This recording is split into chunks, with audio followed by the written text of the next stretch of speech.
Hare Rama, Rama Rama, Hare Hare, Hare Krishna, Hare Krishna, Krishna Krishna, Hare Hare, Hare Rama, Hare Rama, Rama Rama, Hare Hare, Hare Krishna, Hare Krishna, Krishna Krishna, Hare Hare, Hare Rama, Hare Rama, Rama Rama, Hare Hare. ॐ अज्ञानतिमिरान्तस्य ज्ञानाञ्जनशलाकया चक्षुरुन्मिलितं येन तस्मै श्रीगुरुवे नमः। श्रीचैतन्यमनोभीष्टं स्थापितं येन भूतले स्वयं रूपः कदा मह्यं ददाति स्वपदान्तिकं वन्देऽहं श्रीगुरुश्रीयुतपदकमलं श्रीगुरून् वैष्णवांश्च श्रीरूपं साग्रजातं सहगणरघुनाथान्वितं तं सजीवं साद्वैतं सावधूतं परिजनसहितं कृष्णचैतन्यदेवं श्रीराधा कृष्णपादान् सहगणललिता श्रीविशाखान्वितांश हे कृष्णा करुणा सिन्धु दीनबन्धु जगत्पते गोपीश गोपिका कान्ता राधा कान्ता नमोस्तुते तप्त काञ्चन गौराङ्गी राधे वृन्दावनेश्वरी वृषभानुसुते देवी प्रणमामि हरिप्रिये वाञ्छाकल्पतरुभ्यश्च कृपा सिन्धुभ्य एव च पतितनां पावनेभ्यो वैष्णवेभ्यो नमो नमः। नमो विष्णुपादाय कृष्णप्रेष्ठाय भूतले श्रीमते भक्तिवेदांत स्वामिनिति नामिने नमस्ते सरस्वती देवी गौरवाणी प्रचारिणि निर्विशेष शून्यवादी पाश्चात्य देशतारिणि जय श्री कृष्ण चैतन्य प्रभु नित्यानंद श्री अद्वैत गदाधर श्रीवासादि गौरभक्त वृंद हरे कृष्णा कृष्ण कृष्ण हरे हरे हरे राम राम राम हरे ಹರೇ ಹರೇ ಕೃಷ್ಣ. ಎಲ್ಲರಿಗೂ ಶ್ರೀ ಶ್ರೀ ರಾಧಾ ಗೋವಿಂದ ಮಂಗಳೂರು ಇಸ್ಕಾನ್ನಿಂದ ರಾಮನಿಷ್ಠ ಪ್ರಭುಗಳು ಆಯೋಜಿಸಿರುವ ಚೈತನ್ಯ ಚರಿತಾಮೃತ ರೀಡಿಂಗ್ ಕ್ಲಾಸ್ಗೆ ಎಲ್ಲರಿಗೂ ಸ್ವಾಗತ. ಹರೇ ಕೃಷ್ಣ. ಹರೇ ಕೃಷ್ಣ ಮಾತಾಜಿ. ಹರೇ ಕೃಷ್ಣ ಮಾತಾಜಿ. ಕೃಷ್ಣ ಮಾತಾಜಿ, ಪ್ರಣಾಮಗಳು ಮಾತಾಜಿ. ಹರೇ ಕೃಷ್ಣ ಮಾತಾಜಿ. ಹರೇ ಕೃಷ್ಣ ದೊಡ್ಡ ಪ್ರಣಾಮ ಮಾತಾಜಿ.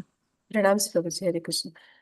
ಜಯೋ ಜಯೋ ಶ್ರೀ ಚೈತನ್ಯ ಜಯೋ ನಿತ್ಯಾನಂದ ಜಯ ದ್ವೈತ ಚಂದ್ರ ಜಯ ಗೌರ ಭಕ್ತ ವೃಂದ ಜಯ ಜಯ ಶ್ರೀ ಚೈತನ್ಯ ಜಯ ಜಯ ನಿತ್ಯಾನಂದ ಜಯ ಚಂದ್ರ ಜಯ ಗೌರ ಭಕ್ತ ವೃಂದ.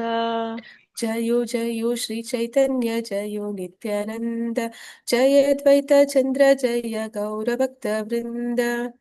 ಜಯ ಜಯ ಶ್ರೀ ಚೈತನ್ಯ ಜಯ ನಿತ್ಯಾನಂದ ಜಯ ದ್ವೈತ ಚಂದ್ರ ಜಯ ಗೌರ ಭಕ್ತ ವೃಂದ. ಜಯೋ ಜಯೋ ಶ್ರೀ ಚೈತನ್ಯ ಜಯೋ ನಿತ್ಯಾನಂದ ಜಯ ದ್ವೈತ ಚಂದ್ರ ಜಯ ಗೌರ ಭಕ್ತ ವೃಂದ. ಜಯ ಜಯ ಚೈತನ್ಯ ಜಯ ನಿತ್ಯಾನಂದ ಜಯ ದ್ವೈತ ಚಂದ್ರ ಜಯ ಗೌರ ಭಕ್ತ ವೃಂದ. ಹರೇ ಕೃಷ್ಣ. 41ನೇ ಶ್ಲೋಕದ ಬಗ್ಗೆ ನಾವು ಅಲ್ಲಿ ನೋಡ್ತಾ ಇದ್ವಿ. ಅಲ್ಲಿ ಶಂಕರಾಚಾರ್ಯರು ನಿರಾಕಾರವಾದಿಗಳು ಅದ್ವೈತವಾದಿಗಳಾದ ಕಾರಣ ಅವರು 4 ಚತುರ್ವ್ಯೂಹಗಳಲ್ಲಿ ವಾಸುದೇವ, ಸಂಕರ್ಷಣ, ಪ್ರದ್ಯುಮ್ನ ಮತ್ತೆ ಅನಿರುದ್ಧ ಇವರಲ್ಲಿ ವಾಸುದೇವನನ್ನ ಪರಮಾತ್ಮನಾಗಿ ಸ್ವೀಕಾರ ಮಾಡ್ತಾರೆ. ಅಂದ್ರೆ ಅವರನ್ನ ಭಗವಾನ್ ಅಂತ ಒಪ್ತಾರೆ. ಆದ್ರೆ ಷಡೈಶ್ವರ್ಯಗಳು ಅವನ ಸ್ವಾಂಶ ವಿಸ್ತರಣೆಗಳಿಗೂ ಇದೆ ಅನ್ನುವಂಥದ್ದನ್ನ ಅವರು ಒಪ್ಪೋದಿಲ್ಲ. ಅಂದ್ರೆ ವಾಸುದೇವನಿಂದ ಹರೇ ಕೃಷ್ಣ. ವಾಸುದೇವನಿಂದ ಬಂದಂತಹ ಸಂಕರ್ಷಣ ಮತ್ತೆ ಪ್ರದ್ಯುಮ್ನ, ಅನಿರುದ್ಧ ಇವರನ್ನ ಅವರು ಜೀವತತ್ವ ಅಂತಾನೆ ವಾದ ಮಾಡ್ತಾರೆ. ಮತ್ತೆ ಅವರನ್ನ ಒಂದು ಮಡಿಕೆಗೆ ಹೋಲಿಸಿ ಹೇಳ್ತಾರೆ. ಮಡಿಕೆ ಮಣ್ಣಿನಿಂದ ಬರುತ್ತೆ, ಮಣ್ಣಿಗೂ ಮಡಿಕೆಗೂ ವ್ಯತ್ಯಾಸ ಇದೆ. ಹಾಗೆ ಅವರು ನೇರವಾಗಿ ಭಗವಂತನಿಂದನೇ ಬಂದ್ರು ಕೂಡ ಆದ್ರೆ ಅವರು ಜೀವತತ್ವ ಅನ್ನೋದನ್ನ ಅವ್ರು ಹೇಳ್ತಾರೆ. ಭಗವಂತನ ಹಾಗೆಯೇ ಅಲ್ಲ, ಅವನು ಏಕಮೇವ ದ್ವಿತೀಯ, ಅವನ ಹಾಗೆ ಇನ್ನೊಬ್ರು ಇಲ್ಲ. ಹಾಗಾದ ಕಾರಣ ಇವರು ಸ್ವಾಂಶ ವಿಸ್ತರಣೆಗಳು ಅಂತ ಭಕ್ತರು ಹೇಳ್ತಾರೆ. ಆದ್ರೆ ಅವರು ಜೀವಿಗಳೇ ಅನ್ನೋದನ್ನ ಅಲ್ಲಿ ವಾದ ಮಾಡ್ತಾ ಇದ್ದಾರೆ. ಮತ್ತೆ ಹಾಗಾಗಿ ಅವರು ಇವರನ್ನ ಷಡೈಶ್ವರ್ಯಗಳನ್ನ ಹೊಂದಿಲ್ಲ ಅನ್ನೋದನ್ನ ಹೇಳ್ತಾ ಹೋಗ್ತಾರೆ. ಹೀಗೆ ಮುಂದುವರಿಸ್ತಾ ಇಲ್ಲಿ ನಿನ್ನೆ ನೋಡಿದ್ವಿ ಸಂಕರ್ಷಣನ ಬಗ್ಗೆ ಹೇಳಿದ್ರು. ಅಂದ್ರೆ ಸಂಕರ್ಷಣ ಯಾರು ಅಂದ್ರೆ ಸ್ವತಃ ಬಲರಾಮ, ಅವನ ಮೈಬಣ್ಣ ಅದರ ಬಗ್ಗೆ ಕೂಡ ಇಲ್ಲಿ ನೋಡಿದ್ವಿ. ಸೌಂದರ್ಯ, ಸಂಕರ್ಷಣನ ಸೌಂದರ್ಯ ಬೆಳದಿಂಗಳನ್ನು ಚೆಲ್ಲುವ ಅಸಂಖ್ಯಾತ ಪೂರ್ಣಚಂದ್ರನಿಗಿಂತ ಮಿಗಿಲಾದದ್ದು. ಅಹಂಕಾರದ ತತ್ವವಾಗಿ ಅವನು ಆರಾಧ್ಯ. ಅವನು ಅನಂತ ದೇವನಲ್ಲಿ ತಾಳಿಕೆಯ ಎಲ್ಲ ಶಕ್ತಿಗಳನ್ನು ನಿಹಿತಗೊಳಿಸಿದ್ದಾನೆ. ಅಂದ್ರೆ ಭಗವಂತ ಅವನು ಅನಂತ ದೇವ, ಅಂದ್ರೆ ಆ ಹಾವಿನ ರೂಪದಲ್ಲಿ ಭಗವಂತನಿಗೆ ಹಾಸಿಗೆಯಾಗಿದ್ದಾನೆ. ಹಾಗೆ ಸೃಷ್ಟಿಯ ಪ್ರಳಯಕ್ಕಾಗಿ ಅವನು ರುದ್ರನಲ್ಲಿ, ಅಧರ್ಮದಲ್ಲಿ, ಸರ್ಪದಲ್ಲಿ, ಅಂದ್ರೆ ಸೃಷ್ಟಿ ಪ್ರಳಯ ಸಂದರ್ಭದಲ್ಲಿ ಅನಂತ ದೇವನ ಬಾಯಿಂದ ಬರುವಂತ ಬೆಂಕಿಯಿಂದ ಎಲ್ಲವೂ ಕೂಡ ಆ ನಾಶ ಆಗುತ್ತೆ. ಹಾಗೆ ರುದ್ರರಲ್ಲಿ, ಅಧರ್ಮದಲ್ಲಿ, ಸರ್ಪದಲ್ಲಿ, ಅಂತಕನಲ್ಲಿ ಮೃತ್ಯು ಮತ್ತು ಅಸುರರಲ್ಲಿ ಪರಮಾತ್ಮನಾಗಿ ತನ್ನನ್ನು ಪ್ರದರ್ಶಿಸುತ್ತಾನೆ ಅಂತ ಇಲ್ಲಿ ಸಂಕರ್ಷಣನ ವಿಷಯವಾಗಿ ನೋಡಿದ್ವಿ. ಈಗ ಮುಂದುವರಿಸ್ತಾ ಅನಿರುದ್ಧ ಮತ್ತೆ ಪ್ರದ್ಯುಮ್ನನ ಬಗ್ಗೆ ಹೇಳ್ತಾ ಇದ್ದಾರೆ. ಮೂರನೆಯ ಪ್ರಕಟ ರೂಪವಾದ ಪ್ರದ್ಯುಮ್ನನು ಸಂಕರ್ಷಣನಿಂದ ಮೂಡುತ್ತಾನೆ. ಸಂಕರ್ಷಣನಿಂದ ಬರುವಂತದ್ದು ವಿಸ್ತರಣೆ ಪ್ರದ್ಯುಮ್ನ. ವಿಶೇಷ ಬುದ್ಧಿ ಗಾಳಿ ಬೀಳೋದ್ ಬೇಡ್ವಾ? ಮೂರನೇ ಪ್ರಕಟ ರೂಪವಾದ ಪ್ರದ್ಯುಮ್ನನು ಸಂಕರ್ಷಣನಿಂದ ಮೂಡುತ್ತಾನೆ. ವಿಶೇಷ ಬುದ್ಧಿಶಕ್ತಿಯುಳ್ಳವರು ಪ್ರದ್ಯುಮ್ನನ ವಿಸ್ತರಣೆಯ ಈ ಸಂಕರ್ಷಣನನ್ನು ಬುದ್ಧಿಶಕ್ತಿಯ ತತ್ವ ಎಂದು ಆರಾಧಿಸುತ್ತಾರೆ.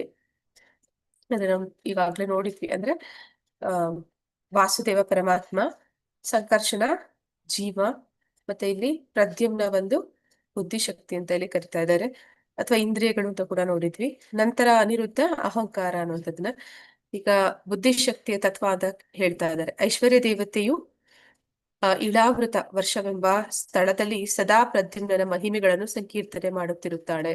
ಅವಳು ಸದಾ ಮಹಾಭಕ್ತಿಯಿಂದ ಅವನಿಗೆ ಸೇವೆ ಸಲ್ಲಿಸುತ್ತಿರುತ್ತಾಳೆ. ಅವನ ಮೈಕಾಂತಿಯು ನಭದಲ್ಲಿ ಇರುವ ಮುಂಗಾರಿನ ನವಮೇಘದಂತೆ ಕೆಲವು ಸಲ ಸುವರ್ಣಮಯವಾಗಿಯೂ ಕೆಲವು ಸಲ ನೀಲಿಮಯವಾಗಿಯೂ ಕಂಗೊಳಿಸುತ್ತದೆ. ಅವನು ಐಹಿಕ ಪ್ರಪಂಚದ ಸೃಷ್ಟಿಯ ಮೂಲ. ಅವನು ತನ್ನ ಸೃಷ್ಟಿ ತತ್ವವನ್ನು ಮನ್ಮಥನಲ್ಲಿ ನಿಹಿತಗೊಳಿಸಿದ್ದಾನೆ. ಅವನ ನಿರ್ದೇಶನದಿಂದ ಮಾತ್ರ ಎಲ್ಲ ಪುರುಷರು, ದೇವತೆಗಳು ಮತ್ತು ಇತರ ಜೀವಿಗಳು ಜೀವ ಸೃಷ್ಟಿಯಲ್ಲಿ ತಮ್ಮ ಶಕ್ತಿಯನ್ನು ವಿನಿಯೋಗಿಸುತ್ತವೆ. ಅಂದ್ರೆ ಇಲ್ಲಿ ಪ್ರದ್ಯುಮ್ನ ಅಂದ್ರೆ ಹೇಗೆ ಅಂತ ಹೇಳ್ತಾ ಇದ್ದಾರೆ, ಯಾರು ಅಂತ ಹೇಳ್ತಾ ಇದ್ದಾರೆ. ಅವನು ಸಂಕರ್ಷಣನಿಂದ ಬರ್ತಾ ಇದ್ದಾನೆ. ಮತ್ತೆ ಐಶ್ವರ್ಯ ದೇವತೆ ಅಂದ್ರೆ ಇಲ್ಲಿ ಯಾರು ಐಶ್ವರ್ಯ ದೇವತೆ? ಹರೇ ಕೃಷ್ಣ.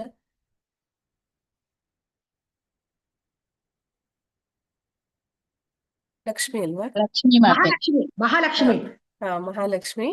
ಇಳಾವೃತ ವರ್ಷ ಅನ್ನುವಂತ ಸ್ಥಳದಲ್ಲಿ ಅವಳು ಏನ್ ಮಾಡ್ತಾ ಇದ್ದಾಳೆ? ಸದಾ ಪ್ರದ್ಯುಮ್ನನ ಮಹಿಮೆಗಳನ್ನ ಸಂಕೀರ್ತನೆ ಮಾಡ್ತಾ ಇದ್ದಾಳೆ. ಅಂದ್ರೆ ಇಲ್ಲಿ ರಾಧಾಕೃಷ್ಣ ಅನ್ನುವಂಥದ್ದು ಆಧ್ಯಾತ್ಮಿಕ ಜಗತ್ತಿನಲ್ಲಿ, ಅಂದ್ರೆ ಗೋಲೋಕ ವೃಂದಾವನದಲ್ಲಿ, ಅದಲ್ಲದೆ ನಾರಾಯಣನಾಗಿ, ವಿಷ್ಣುವಾಗಿ ಅಥವಾ ಬೇರೆ ಯಾವುದೇ ಸ್ವಾಂಶ ವಿಸ್ತರಣೆಗಳಲ್ಲಿ ಬಂದಾಗ ಅವರ ಜೊತೆಯಲ್ಲಿ ಬರುವಂತದ್ದು ಲಕ್ಷ್ಮಿ. ಹೀಗೆ ಲಕ್ಷ್ಮಿ ಸದಾ ಭಗವಂತನ ಮಹಿಮೆಗಳನ್ನ ಸಂಕೀರ್ತನೆ ಮಾಡ್ತಾಳೆ ಅಂತಲ್ಲಿ ಹೇಳ್ತಿದ್ದಾರೆ. ಅವಳು ಸದಾ ಭಕ್ತಿಯಿಂದ ಅವನಿಗೆ ಸೇವೆ ಸಲ್ಲಿಸ್ತಾಳೆ.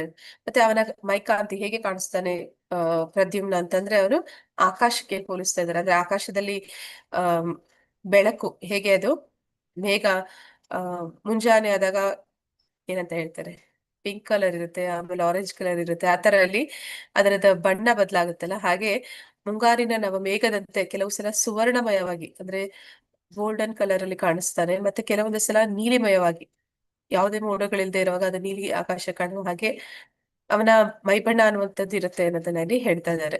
ಮತ್ತೆ ಅವನೇನ್ ಮಾಡ್ತಾ ಇದ್ದಾನೆ? ಅವನು ಸೃಷ್ಟಿಗೆ ಮೂಲ ಆಗಿದ್ದಾನೆ.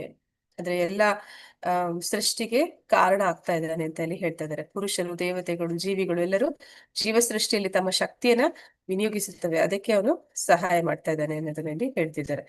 ಕೊನೆಯದಾಗಿ ಬರುವಂತದ್ದು ಅನಿರುದ್ಧ. 4 ವಿಸ್ತರಣೆಗಳಲ್ಲಿ 4ನೇಯವನಾದ ಅನಿರುದ್ಧನು ಮನಸ್ಸಿನ ತತ್ವನೆಂದು ಮಹಾ ಋಷಿಗಳು ಹಾಗೂ ಮನಃಶಾಸ್ತ್ರಜ್ಞರು ಆರಾಧಿಸುತ್ತಾರೆ.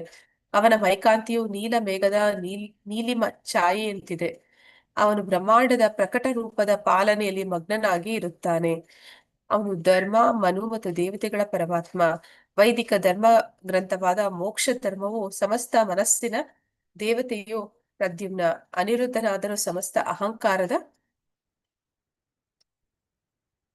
ಅಹಂಕಾರದ ದೇವತೆ ಎಂದು ಸೂಚಿಸುತ್ತದೆ. ಆದರೆ 4 ರೂಪಗಳನ್ನು ಕುರಿತು ಹಿಂದಿನ ಹೇಳಿಕೆಗಳು ಪಂಚರಾತ್ರ ತತ್ವಗಳಲ್ಲಿ ಎಲ್ಲಾ ಅಂಶಗಳಲ್ಲೂ ಸಮರ್ಥಿಸಲ್ಪಟ್ಟಿವೆ. ಇಲ್ಲಿ ಅನಿರುದ್ಧ ಕೂಡ ನೀಲಿ ಬಣ್ಣವನ್ನ ಹೊಂದಿದ್ದಾನೆ. ಮತ್ತೆ ಅವನು ಈ ಬ್ರಹ್ಮಾಂಡದ ಪಾಲನೆಯನ್ನು ಮಾಡ್ತಾ ಇದ್ದಾನೆ, ಪಾಲಕನಾಗಿ ಕೆಲಸ ಮಾಡ್ತಾ ಇದ್ದಾನೆ. ಮತ್ತೆ ಅವನು ಧರ್ಮ, ಮನು, ದೇವತೆಗಳ ಪರಮಾತ್ಮ. ಧರ್ಮ ಅನ್ನುವಂಥದ್ದು, ದೇವತೆಗಳು ಅನ್ನುವಂಥದ್ದು, ಇವೆಲ್ಲವೂ ಕೂಡ ಮನು, ಇವರೆಲ್ಲರೂ ಕೂಡ ಸೃಷ್ಟಿಯ ಪಾಲನೆ ಮಾಡ್ತಾರೆ. ಹೀಗೆ ಇವನು ಪಾಲಕ ತತ್ವಕ್ಕೆ ಬರ್ತಾ ಇದ್ದಾನೆ. ವೈದಿಕ ಧರ್ಮ ಗ್ರಂಥದ ಮೋಕ್ಷ ಧರ್ಮವು ಸಮಸ್ತ ಮನಸ್ಸಿನ ದೇವತೆಯು ಪ್ರದ್ಯುಮ್ನ. ಮೋಕ್ಷ ಧರ್ಮವು ಸಮಸ್ತ ಮನಸ್ಸಿನ ದೇವತೆಯು ಪ್ರದ್ಯುಮ್ನ ಅಂತೇಳಿ ಹೇಳ್ತಾ ಇದ್ದಾರೆ. ಅನಿರುದ್ಧನಾದರೂ ಸಮಸ್ತ ಅಹಂಕಾರ ದೇವತೆ ಎಂದು ಸೂಚಿಸುತ್ತದೆ. ಆದ್ರೆ 4 ರೂಪಗಳನ್ನು ಕುರಿತು ಪಂಚರಾತ್ರದಲ್ಲಿ ಸಮರ್ಥನೆ ಇದೆ ಅನ್ನೋದನ್ನ ಹೇಳ್ತಾ ಇದ್ದಾರೆ. ಲಘು ಭಾಗವತಾಮೃತದಲ್ಲಿ ಶ್ಲೋಕ 44ರಿಂದ 66 ದೇವೋತ್ತಮ ಪರಮ ಪುರುಷನ ಅಚಿಂತ್ಯ ಶಕ್ತಿಗಳನ್ನು ಕುರಿತ ವಿಶದವಾದ ವಿವರಣೆ ಇದೆ. ಶಂಕರಾಚಾರ್ಯರ ಹೇಳಿಕೆಗಳನ್ನು ಅಲ್ಲಗೆಳೆಯುತ್ತಾ ಮಹಾವರಾಹ ಪುರಾಣವು ಹೀಗೆ ಘೋಷಿಸುತ್ತದೆ. ಅಂದ್ರೆ ಶಂಕರಾಚಾರ್ಯರು ಏನು ವಾದ ಮಾಡಿದ್ದಾರೆ ಅದನ್ನ ಸರಿಪಡಿಸ್ತಾ ಇದ್ದಾರೆ ಇಲ್ಲಿ ಲಘು ಭಾಗವತಾಮೃತದಲ್ಲಿ ರೂಪ ಗೋಸ್ವಾಮಿಯವರು. ಮತ್ತೆ ಅದನ್ನ ಇಲ್ಲಿ ವರಾಹ ಪುರಾಣದ ಉಲ್ಲೇಖವನ್ನು ಕೂಡ ಇಲ್ಲಿ ಕೊಡ್ತಾ ಇದ್ದಾರೆ. ದೇವೋತ್ತಮ ಪರಮ ಪುರುಷನ ಎಲ್ಲ ವೈವಿಧ್ಯಪೂರ್ಣವಾದ ವಿಸ್ತರಣೆಗಳು ಲೋಕೋತ್ತರ ಮತ್ತು ಶಾಶ್ವತ. ಅವುಗಳೆಲ್ಲವೂ ಐಹಿಕ ಸೃಷ್ಟಿಯ ಎಲ್ಲಾ ವಿವಿಧ ವಿಶ್ವಗಳಿಗೂ ಮತ್ತೆ ಮತ್ತೆ ಇಳಿದು ಬರುತ್ತವೆ. ಅಂದರೆ ಭಗವಂತನ ವಿಸ್ತರಣೆಗಳು ಅಸಂಖ್ಯಾತ. ಮತ್ತೆ ಅವನ ಅವತಾರಗಳು ಕೂಡ ಸಮುದ್ರದ ಅಲೆಗಳ ಇದ್ದ ಹಾಗೆ ಅವನು ಒಂದಲ್ಲ ಒಂದು ವಿಶ್ವದಲ್ಲಿ ಮತ್ತೆ ಮತ್ತೆ ಐಹಿಕ ಸೃಷ್ಟಿಯನ್ನು ಇಳಿದು ಬರುತ್ತಾನೆ. ಅಂದ್ರೆ ಬದಾತ್ಮರನ್ನ ತನ್ನ ಹತ್ರ ಆಕರ್ಷಿಸೋದಿಕ್ಕೆ ಅವನು ಬರ್ತಾನೆ ಅನ್ನೋದನ್ನ ಇಲ್ಲಿ ಹೇಳ್ತಾ ಇದ್ದಾರೆ. ಆ ವಿಸ್ತರಣೆಗಳ ದೇಹಗಳು ಶಾಶ್ವತತೆ, ಆನಂದ ಮತ್ತು ಜ್ಞಾನದಿಂದ ಕೂಡಿದವುಗಳಾಗಿವೆ ಮತ್ತು ಅವು ನಿರಂತರವಾಗಿವೆ. ಅಂದ್ರೆ ಅವರೆಲ್ಲ ಭೂಮಿಗೆ ಇಳಿದು ಬಂದ್ರು ಕೂಡ ಅವರು ಸಚ್ಚಿದಾನಂದ ವಿಗ್ರಹನೇ. ಅಂದ್ರೆ ಅವರ ದೇಹ ಅದು ಆಧ್ಯಾತ್ಮಿಕವಾದದ್ದು. ಅದು ನಮ್ಮ ಹಾಗೆ ಐಹಿಕವಾದ ದೇಹವನ್ನ, ಪಂಚಭೂತಗಳಿಂದ ಆದಂತಹ ದೇಹವನ್ನ ಅವರು ಹೊಂದಿರುವುದಿಲ್ಲ ಅಂತ ಇಲ್ಲಿ ಹೇಳ್ತಾ ಇದ್ದಾರೆ. ಅವುಗಳು ನಾಶವಾಗುವ ಅವಕಾಶವೇ ಇಲ್ಲ, ಏಕೆಂದರೆ ಅವು ಐಹಿಕ ಪ್ರಪಂಚದ ಸೃಷ್ಟಿಗಳಲ್ಲ. ಅಂದ್ರೆ ನಮ್ಮ ಹಾಗೆ ಪಂಚಭೂತಗಳಿಂದ ಆದಂತಹ ದೇಹ ಅವರದಲ್ಲವಾದ ಕಾರಣ ಅವರು ನಾಶ ಹೊಂದೋದಿಲ್ಲ. ಆತ್ಮಕ್ಕೂ ದೇಹಕ್ಕೂ ಅಂದ್ರೆ ಯಾವುದೇ ವ್ಯತ್ಯಾಸ ಇಲ್ಲ ಅನ್ನುವಂಥದ್ದು. ಅವರ ರೂಪಗಳು ಸಾಂದ್ರೀಕೃತ ಆಧ್ಯಾತ್ಮಿಕ ಅಸ್ತಿತ್ವಗಳು.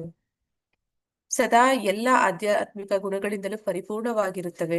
ಐಹಿಕ ಕಾಲುಷ್ಯದಿಂದ ಮುಕ್ತವಾಗಿರುತ್ತವೆ. ಅಂದ್ರೆ ತ್ರಿಗುಣಗಳ ಬಂಧನದಲ್ಲಿ ಅವರು ಇರೋದಿಲ್ಲ, ಯಾಕಂದ್ರೆ ಅವರು ಅಂತಹ ಒಂದು ಭೌತಿಕ ದೇಹವನ್ನ ಅವರು ಹೊಂದಿರೋದಿಲ್ಲ. ಅವರ ಆ ದೇಹ ಮತ್ತೆ ಆತ್ಮ ಎರಡು ಕೂಡ ಸಚ್ಚಿದಾನಂದ, ಎರಡಕ್ಕೂ ಯಾವುದೇ ವ್ಯತ್ಯಾಸ ಇಲ್ಲ. ಈ ಹೇಳಿಕೆಗಳನ್ನು ದೃಢೀಕರಿಸುತ್ತಾ ನಾರದ ಪಂಚರಾತ್ರವು ಹೀಗೆ ಹೊತ್ತಿ ಹೇಳುತ್ತದೆ. ವೈಡೂರ್ಯವೆಂಬ ರತ್ನವು ನೀಲಿ, ಹಳದಿ ಮುಂತಾದ ನಾನಾ ಬಣ್ಣಗಳಲ್ಲಿ ಪ್ರಕಟವಾಗುವಂತೆ ಅಮೋಘನಾದ ದೇವೋತ್ತಮ ಪುರುಷನು ಆರಾಧನೆಯ ನಾನಾ ವಿಧಗಳಿಗೆ ಅನುಗುಣವಾಗಿ ನಾನಾ ವಿಧಗಳಲ್ಲಿ ತನ್ನ ದೇಹವನ್ನು ಪ್ರಕಟಗೊಳಿಸಬಲ್ಲ. ಅಂದ್ರೆ ವೈಡೂರ್ಯ ಅನ್ನುವಂಥದ್ದು ರತ್ನ. ಆದ್ರೆ ಆ ವೈಡೂರ್ಯ ಅನ್ನೋ ರತ್ನದಲ್ಲಿ ಬೇರೆ ಬೇರೆ ಬಣ್ಣಗಳು ಇರುತ್ತೆ ಅಂತ ಇಲ್ಲಿ ಹೇಳ್ತಾ ಇದ್ದಾರೆ. ಹಾಗೆ ದೇವೋತ್ತಮ ಪರಮ ಪುರುಷನು ಕೂಡ ಯಾರು ಅಂದ್ರೆ ಈಗ ನಾವು ನೋಡ್ತೀವಿ, ಹನುಮಂತ ಆರಾಧನೆ ಮಾಡುವಾಗ ಅವನು ರಾಮನಾಗಿ ಬರ್ತಾನೆ, ಪ್ರಹ್ಲಾದ ಆರಾಧನೆ ಮಾಡುವಾಗ ಅವನು ನರಸಿಂಹನಾಗಿ ಬರ್ತಾನೆ, ಅದೇ ರೀತಿ ಬಲಿ ಮಹಾರಾಜನಿಗಾಗಿ ಅವನು ವಾಮನನಾಗಿ ಬರ್ತಾನೆ. ಹೀಗೆ ಬೇರೆ ಬೇರೆ ಯಾರು ಭಕ್ತರಿದ್ದಾರೆ ಅವರಿಗೆ ಅವರ ಒಂದು ಗುಣಗಳಿಗೆ ಅನುಗುಣವಾಗಿ ಅವನು ಬೇರೆ ಬೇರೆ ದೇಹಗಳನ್ನ ಪ್ರಕಟಗೊಳಿಸ್ತಾನೆ. ಪ್ರತಿಯೊಂದು ಅವತಾರವು ಬೇರೆ ಎಲ್ಲಾ ಅವತಾರಗಳಿಗಿಂತ ವಿಭಿನ್ನವಾಗಿದೆ. ಅಂದ್ರೆ ಒಂದರಿಂದ ಒಂದಕ್ಕೆ ನೋಡೋದ್ರಲ್ಲಿ ಮತ್ತೆ ಅವರ ಒಂದು ಗುಣ ವಿಶೇಷಗಳಲ್ಲಿ ವ್ಯತ್ಯಾಸ ಇರುತ್ತೆ. ಆದ್ರೆ ಇದು ಪ್ರಭುವಿನ ಅಚಿಂತ್ಯವಾದ ಶಕ್ತಿಯಿಂದ ಸಾಧ್ಯವಾಗುತ್ತೆ. ಇದೆಲ್ಲ ಹೇಗೆ ಆಗುತ್ತೆ ಅಂದ್ರೆ ಅದು ಭಗವಂತನ ಅಚಿಂತ್ಯ ಶಕ್ತಿ ಅಂತ ಹೇಳಿ ಹೇಳ್ತಾ ಇದ್ದಾರೆ. ಅದರಿಂದ ಅವನು ಏಕಕಾಲದಲ್ಲಿ ಒಬ್ಬನಾಗಿ ನಾನಾ ಭಾಗಶಃ ರೂಪಗಳಾಗಿ ಮತ್ತು ಈ ಭಾಗಶಃ ರೂಪಗಳ ಮೂಲನಾಗಿ ಕಾಣಿಸಿಕೊಳ್ಳಬಲ್ಲ. ಅವನ ಅಚಿಂತ್ಯ ಶಕ್ತಿಗಳಿಗೆ ಯಾವುದೂ ಅಸಾಧ್ಯವಲ್ಲ. ಅಂದ್ರೆ ವೈಕುಂಠ ಲೋಕಗಳು ಆಧ್ಯಾತ್ಮಿಕ ಜಗತ್ತಿನಲ್ಲಿ ಇದೆ. ಅಲ್ಲಿ ಯಾವಾಗ್ಲೂ ಸದಾ ಒಂದು ಬೇರೆ ಬೇರೆ ರೂಪಗಳಲ್ಲಿ ಭಗವಂತ ಈಗಲೂ ಕೂಡ ಅಲ್ಲಿ ರಾಮನ ಅವತಾರ ನಡೆಯುತ್ತೆ, ಅಥವಾ ನರಸಿಂಹನ ಅವತಾರ ನಡೆಯುತ್ತೆ, ಮತ್ಸ್ಯ ಅವತಾರ ನಡೆಯುತ್ತೆ. ಇವೆಲ್ಲವೂ ಕೂಡ ಆಗ್ತಾ ಇರುತ್ತೆ. ಅದೆಲ್ಲವೂ ನಡೀತಾ ಇದ್ರು ಕೂಡ ಮೂಲ ರೂಪದಲ್ಲಿ ಕೃಷ್ಣ ಅವನು ಗೋಲೋಕ ವೃಂದಾವನದಲ್ಲಿ ಅವನು ಸದಾ ದ್ವಿಭುಜ ರೂಪನಾಗಿ ಅವನು ಯಾವಾಗ್ಲೂ ಅವನು ಪ್ರಸ್ತುತವಾಗಿ ಇರ್ತಾನೆ. ಹೀಗೆ ಇದೆಲ್ಲ ಹೇಗೆ ಅಂತಂದ್ರೆ ಅದು ಭಗವಂತನ ಅಚಿಂತ್ಯ ಶಕ್ತಿಯಿಂದ ಮಾತ್ರ ಸಾಧ್ಯ ಅನ್ನೋದನ್ನಲ್ಲಿ ಹೇಳ್ತಿದ್ದಾರೆ. ಕೃಷ್ಣನು ಏಕಮೇವ ದ್ವಿತೀಯ. ಆದರೆ ನಾರದರು ಶ್ರೀಮದ್ ಭಾಗವತದ 10ನೇ ಸ್ಕಂದದಲ್ಲಿ ಹೇಳಿರುವಂತೆ ಕೃಷ್ಣನು ಬಗೆ ಬಗೆಯ ದೇಹಗಳಲ್ಲಿ ಪ್ರಕಟಗೊಳ್ಳುತ್ತಾನೆ. ಒಬ್ಬ ಕೃಷ್ಣನು ಏಕಕಾಲದಲ್ಲಿ 16,000 ಅರಮನೆಗಳಲ್ಲಿ ನಾನಾ ಕೃಷ್ಣರಾಗಿ ಕಾಣಿಸಿಕೊಂಡು 16,000 ರಾಣಿಯರನ್ನು ಪತ್ನಿಯರಾಗಿ ಸ್ವೀಕರಿಸುವುದು ಅದ್ಭುತವೇ ಸರಿ. ಭಾಗವತದಲ್ಲಿ ಪದ್ಮಪುರಾಣ ಕೂಡ ಇದನ್ನ ವಿವರಿಸುತ್ತದೆ. ಅಂದ್ರೆ ಇಲ್ಲಿ ಭಗವಂತ ಒಂದೇ ಸಮಯದಲ್ಲಿ 16,000 ಅರಮನೆಗಳಲ್ಲಿ ರಾಣಿಯರ ಜೊತೆಯಲ್ಲಿ ಪತಿಯಾಗಿ ಇರೋದು ಸಾಧ್ಯ ಆಗಿರುವಾಗ, ಅಂದ್ರೆ ನಾರದರು ಅದನ್ನ ಕಂಡಿದ್ದಾರೆ, ಅವರು ಅದನ್ನ ಹೇಳಿದ್ದಾರೆ. ಮತ್ತೆ ಅವನಿಂದ ಏನ್ ಅಸಾಧ್ಯವಾದದ್ದು ಅನ್ನೋದರಲ್ಲಿ ಹೇಳ್ತಾ ಇದ್ದಾರೆ. ಅದಕ್ಕೆ ಇನ್ನೊಂದು ಉಲ್ಲೇಖವನ್ನ ಪದ್ಮಪುರಾಣದಿಂದ ಕೊಡ್ತಾ ಇದ್ದಾರೆ. ಅದೇ ದೇವೋತ್ತಮ ಪರಮ ಪುರುಷನು ಮೂಲ ಪುರುಷನು ಸದಾ ಐಹಿಕ ಗುಣಗಳು ಮತ್ತು ಕಲ್ಮಶಗಳಿಂದ ರಹಿತನಾಗಿರುವವನು ನಾನಾ ರೂಪಗಳಲ್ಲಿ ತನ್ನನ್ನು ಅಭಿವ್ಯಕ್ತಿಸಿಕೊಳ್ಳಬಲ್ಲ, ಅದೇ ಸಮಯದಲ್ಲಿ ಒಂದು ರೂಪದಲ್ಲಿ ಶಯನ ಮಾಡಬಲ್ಲ. ಅಂದ್ರೆ ಭಗವಂತ ಅವನ ವಿಸ್ತರಣೆಗಳು, ಅವನ ಸ್ವಾಂಶ ವಿಸ್ತರಣೆಗಳು ಎಲ್ಲ ಅವುಗಳು ಹೇಗೆ ಕಾರ್ಯ ಮಾಡ್ತಾ ಇರುತ್ತೆ ಅಂತಂದ್ರೆ, ಇಷ್ಟೆಲ್ಲ ನಡೀತಾ ಇದ್ರು ಕೂಡ ಅವನು ತನ್ನ ಸ್ವರೂಪದಲ್ಲಿ, ಅಂದ್ರೆ ತನ್ನ ನಿಜ ಸ್ಥಿತಿಯಲ್ಲಿ ಅವನು ಗೋಲೋಕ ಬೃಂದಾವನದಲ್ಲಿ ಅವನು ಒಂದು ಕಡೆ ಅಂದ್ರೆ ನಾವು ನೋಡ್ತೀವಿ ಶಯನ ಮಾಡಬಲ್ಲ, ಅಂದ್ರೆ ಅವನು ಯೋಗ ನಿದ್ರೆಯಲ್ಲಿ ಇರ್ತಾನೆ. ಯೋಗ ನಿದ್ರೆಯಲ್ಲಿ ಇರುವಾಗ್ಲೇ ಇಷ್ಟೆಲ್ಲ ಆ ಕಾರ್ಯಗಳನ್ನ ಜರುಗ್ತಾ ಇರ್ಬೇಕಾದ್ರೆ ಭಗವಂತ ತನ್ನದೇ ಒಂದು ಆ ಏನಂತ ಹೇಳ್ತಾರೆ, ಸ್ವಾಂಶ ವಿಸ್ತರಣೆಗಳ ಮೂಲಕ ಅಥವಾ ತನ್ನದೇ ದೇವತೆಗಳ ಮೂಲಕ, ಶಕ್ತಿಗಳ ಮೂಲಕ ಎಲ್ಲವೂ ಕೂಡ ನಡೆಯುವಂತೆ ಅವನು ಮಾಡ್ತಾನೆ. ಶ್ರೀಮದ್ ಭಾಗವತದ 10ನೇ ಸ್ಕಂದದಲ್ಲಿ ಜಯಂತಿ ತ್ವನ್ಮಯಾಸ್ತ್ವಾ ವೈಬಹು ಮೂರ್ತಿ ಏಕಮೂರ್ತಿಕಂ ಎಂದು ಹೇಳಲಾಗಿದೆ. ಓ ನನ್ನ ಪ್ರಭುವೆ, ನೀನು ನಾನಾ ರೂಪಗಳಲ್ಲಿ ಪ್ರಕಟಗೊಳ್ಳಬಲ್ಲೆಯಾದರೂ ಏಕಮೇವ ಅದ್ವಿತೀಯನಾಗಿರುವೆ. ಆದ್ದರಿಂದ ಪರಿಶುದ್ಧ ಭಕ್ತರು ನಿನ್ನಲ್ಲಿ ಏಕಾಗ್ರ ಚಿತ್ತರಾಗಿ ನಿನ್ನನ್ನು ಮಾತ್ರ ಆರಾಧಿಸುತ್ತಾರೆ. ಕೂರ್ಮ ಪುರಾಣದಲ್ಲಿ ಹೀಗೆ ಹೇಳಿದೆ.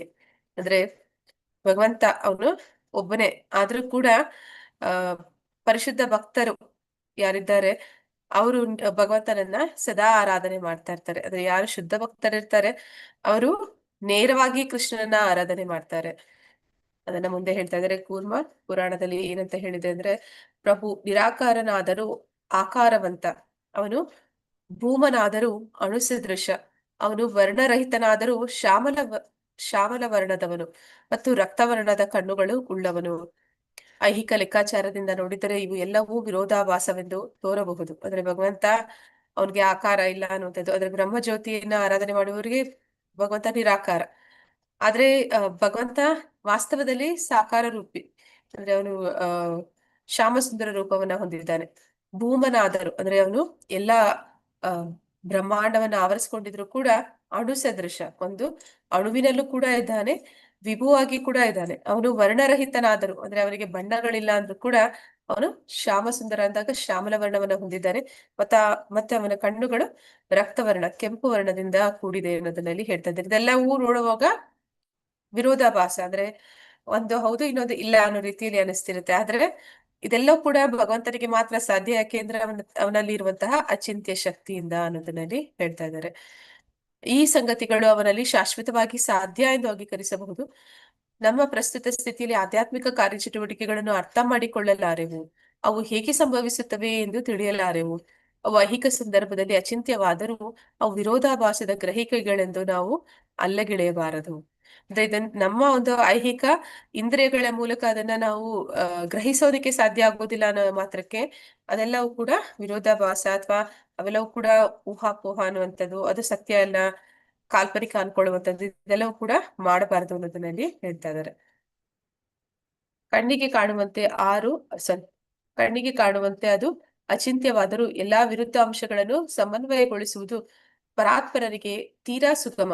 ಶ್ರೀಮದ್ ಭಾಗವತಕ್ಕೂ ಇದನ್ನು 6ನೇ ಸ್ಕಂದದಲ್ಲಿ ದೃಢಪಡಿಸುತ್ತದೆ. ಅಂದ್ರೆ ಭಗವಂತನಿಂದ ಆಗದೆ ಇರುವಂತದ್ದು ಯಾವುದೂ ಇಲ್ಲ, ಎಲ್ಲವೂ ಕೂಡ ಸಾಧ್ಯ, ಭಗವಂತನಿಗೆ ಮಾತ್ರ ಅದು ಮಾಡೋದಕ್ಕೆ ಸಾಧ್ಯ.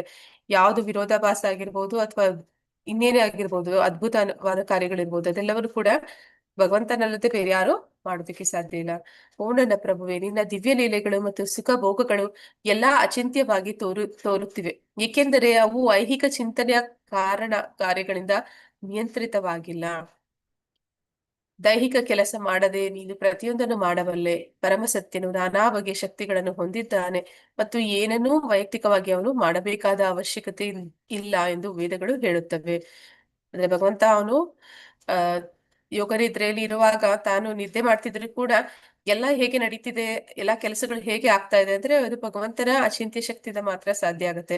ಅವನ ಶಕ್ತಿಗಳು, ಅವನ ದೇವತೆಗಳು ಎಲ್ಲವನ್ನು ಕೂಡ ಮಾಡಬಲ್ಲರು. ಅಂದ್ರೆ ಭಗವಂತ ಅವನು ದೈಹಿಕವಾಗಿ ಅವನು ಎದ್ದು ಏನು ಮಾಡ್ಬೇಕಾಗಿಲ್ಲ, ಅವನು ಮಲಗಿರೋ ಸಮಯದಲ್ಲೇ, ಅವನು ಕನಸು ಕಾಣ್ತಿರೋ ಸಮಯದಲ್ಲೇ ಪ್ರತಿಯೊಂದು ಕೂಡ ಸರಿಯಾದ ರೀತಿಯಲ್ಲಿ ನಡೀತಿದೆ ಅಂತ ಇಲ್ಲಿ ವೇದಗಳು ಕೂಡ ಹೇಳ್ತಾ ಇದೆ. ನನ್ನ ಪ್ರೀತಿಯ ಪ್ರಭುವೆ, ನೀನು ಐಹಿಕ ಗುಣಗಳಿಂದ ಸಂಪೂರ್ಣವಾಗಿ ಮುಕ್ತನಾಗಿದ್ದೀಯೆ. ಯಾರೊಬ್ಬರ ಸಹಾಯವೂ ಇಲ್ಲದೆ ನೀನು ಸಮಸ್ತ ಗುಣಾತ್ಮಕ ಐಹಿಕ ಸೃಷ್ಟಿಯನ್ನು ಸೃಷ್ಟಿಸಬಲ್ಲೆ, ಪಾಲಿಸಬಲ್ಲೆ ಮತ್ತು ಲಯಗೊಳಿಸಬಲ್ಲೆ. ಆದರೂ ಆ ಎಲ್ಲಾ ಚಟುವಟಿಕೆಗಳಲ್ಲಿ ನೀನು ಬದಲಾಗುವುದಿಲ್ಲ. ನಿನ್ನ ಕ್ರಿಯೆಗಳ ಫಲಿತಾಂಶಗಳನ್ನು ನೀನು ಸ್ವೀಕರಿಸುವುದಿಲ್ಲ.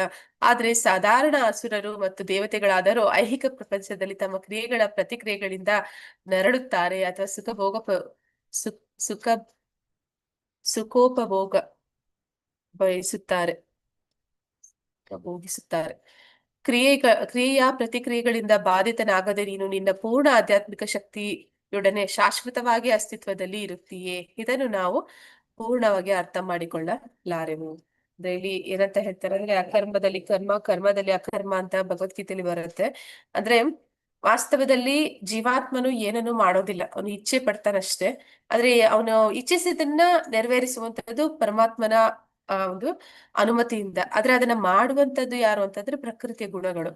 ಈ ಪ್ರಕೃತಿಯ ಗುಣಗಳಿಂದ ಎಲ್ಲವೂ ನಡೀತಾ ಇರುವಂತದ್ದು. ಆದ್ರೆ ನಾವೇನ್ ಅನ್ಕೋತೀವಿ, ನಾನೇ ಮಾಡಿದ್ದು ಅಂತ ಹೇಳ್ತೀವಿ. ಯಾವ್ದಾದ್ರು ಒಂದು ಕಾರ್ಯ ಕೇಳಿದ್ರೆ ಎಲ್ಲ ನನ್ನಿಂದಲೇ ಆಗ್ತಿದೆ ಅನ್ನುವಂಥದ್ದು ಹೇಳ್ಕೊತೀವಿ. ಹಾಗೆ ಹೇಳ್ಕೊಂಡಿದ್ ಕೂಡ್ಲೆ ಏನಾಗುತ್ತೆ, ಆ ಒಂದು ಕಾರ್ಯದ ಪ್ರತಿಫಲ ಏನು ಕ್ರಿಯೆ ಮಾಡಿದೀವಿ ಅದಕ್ಕೆ ಪ್ರತಿಕ್ರಿಯೆಗಳು ನಾವು ಅನುಭವಿಸಕ್ಕೆ ಶುರು ಮಾಡ್ತೀವಿ. ಆದ್ರೆ ಭಗವಂತ ಹಾಗಲ್ಲ. ಭಗವಂತ ಅವನು ನೋಡೋದಕ್ಕೆ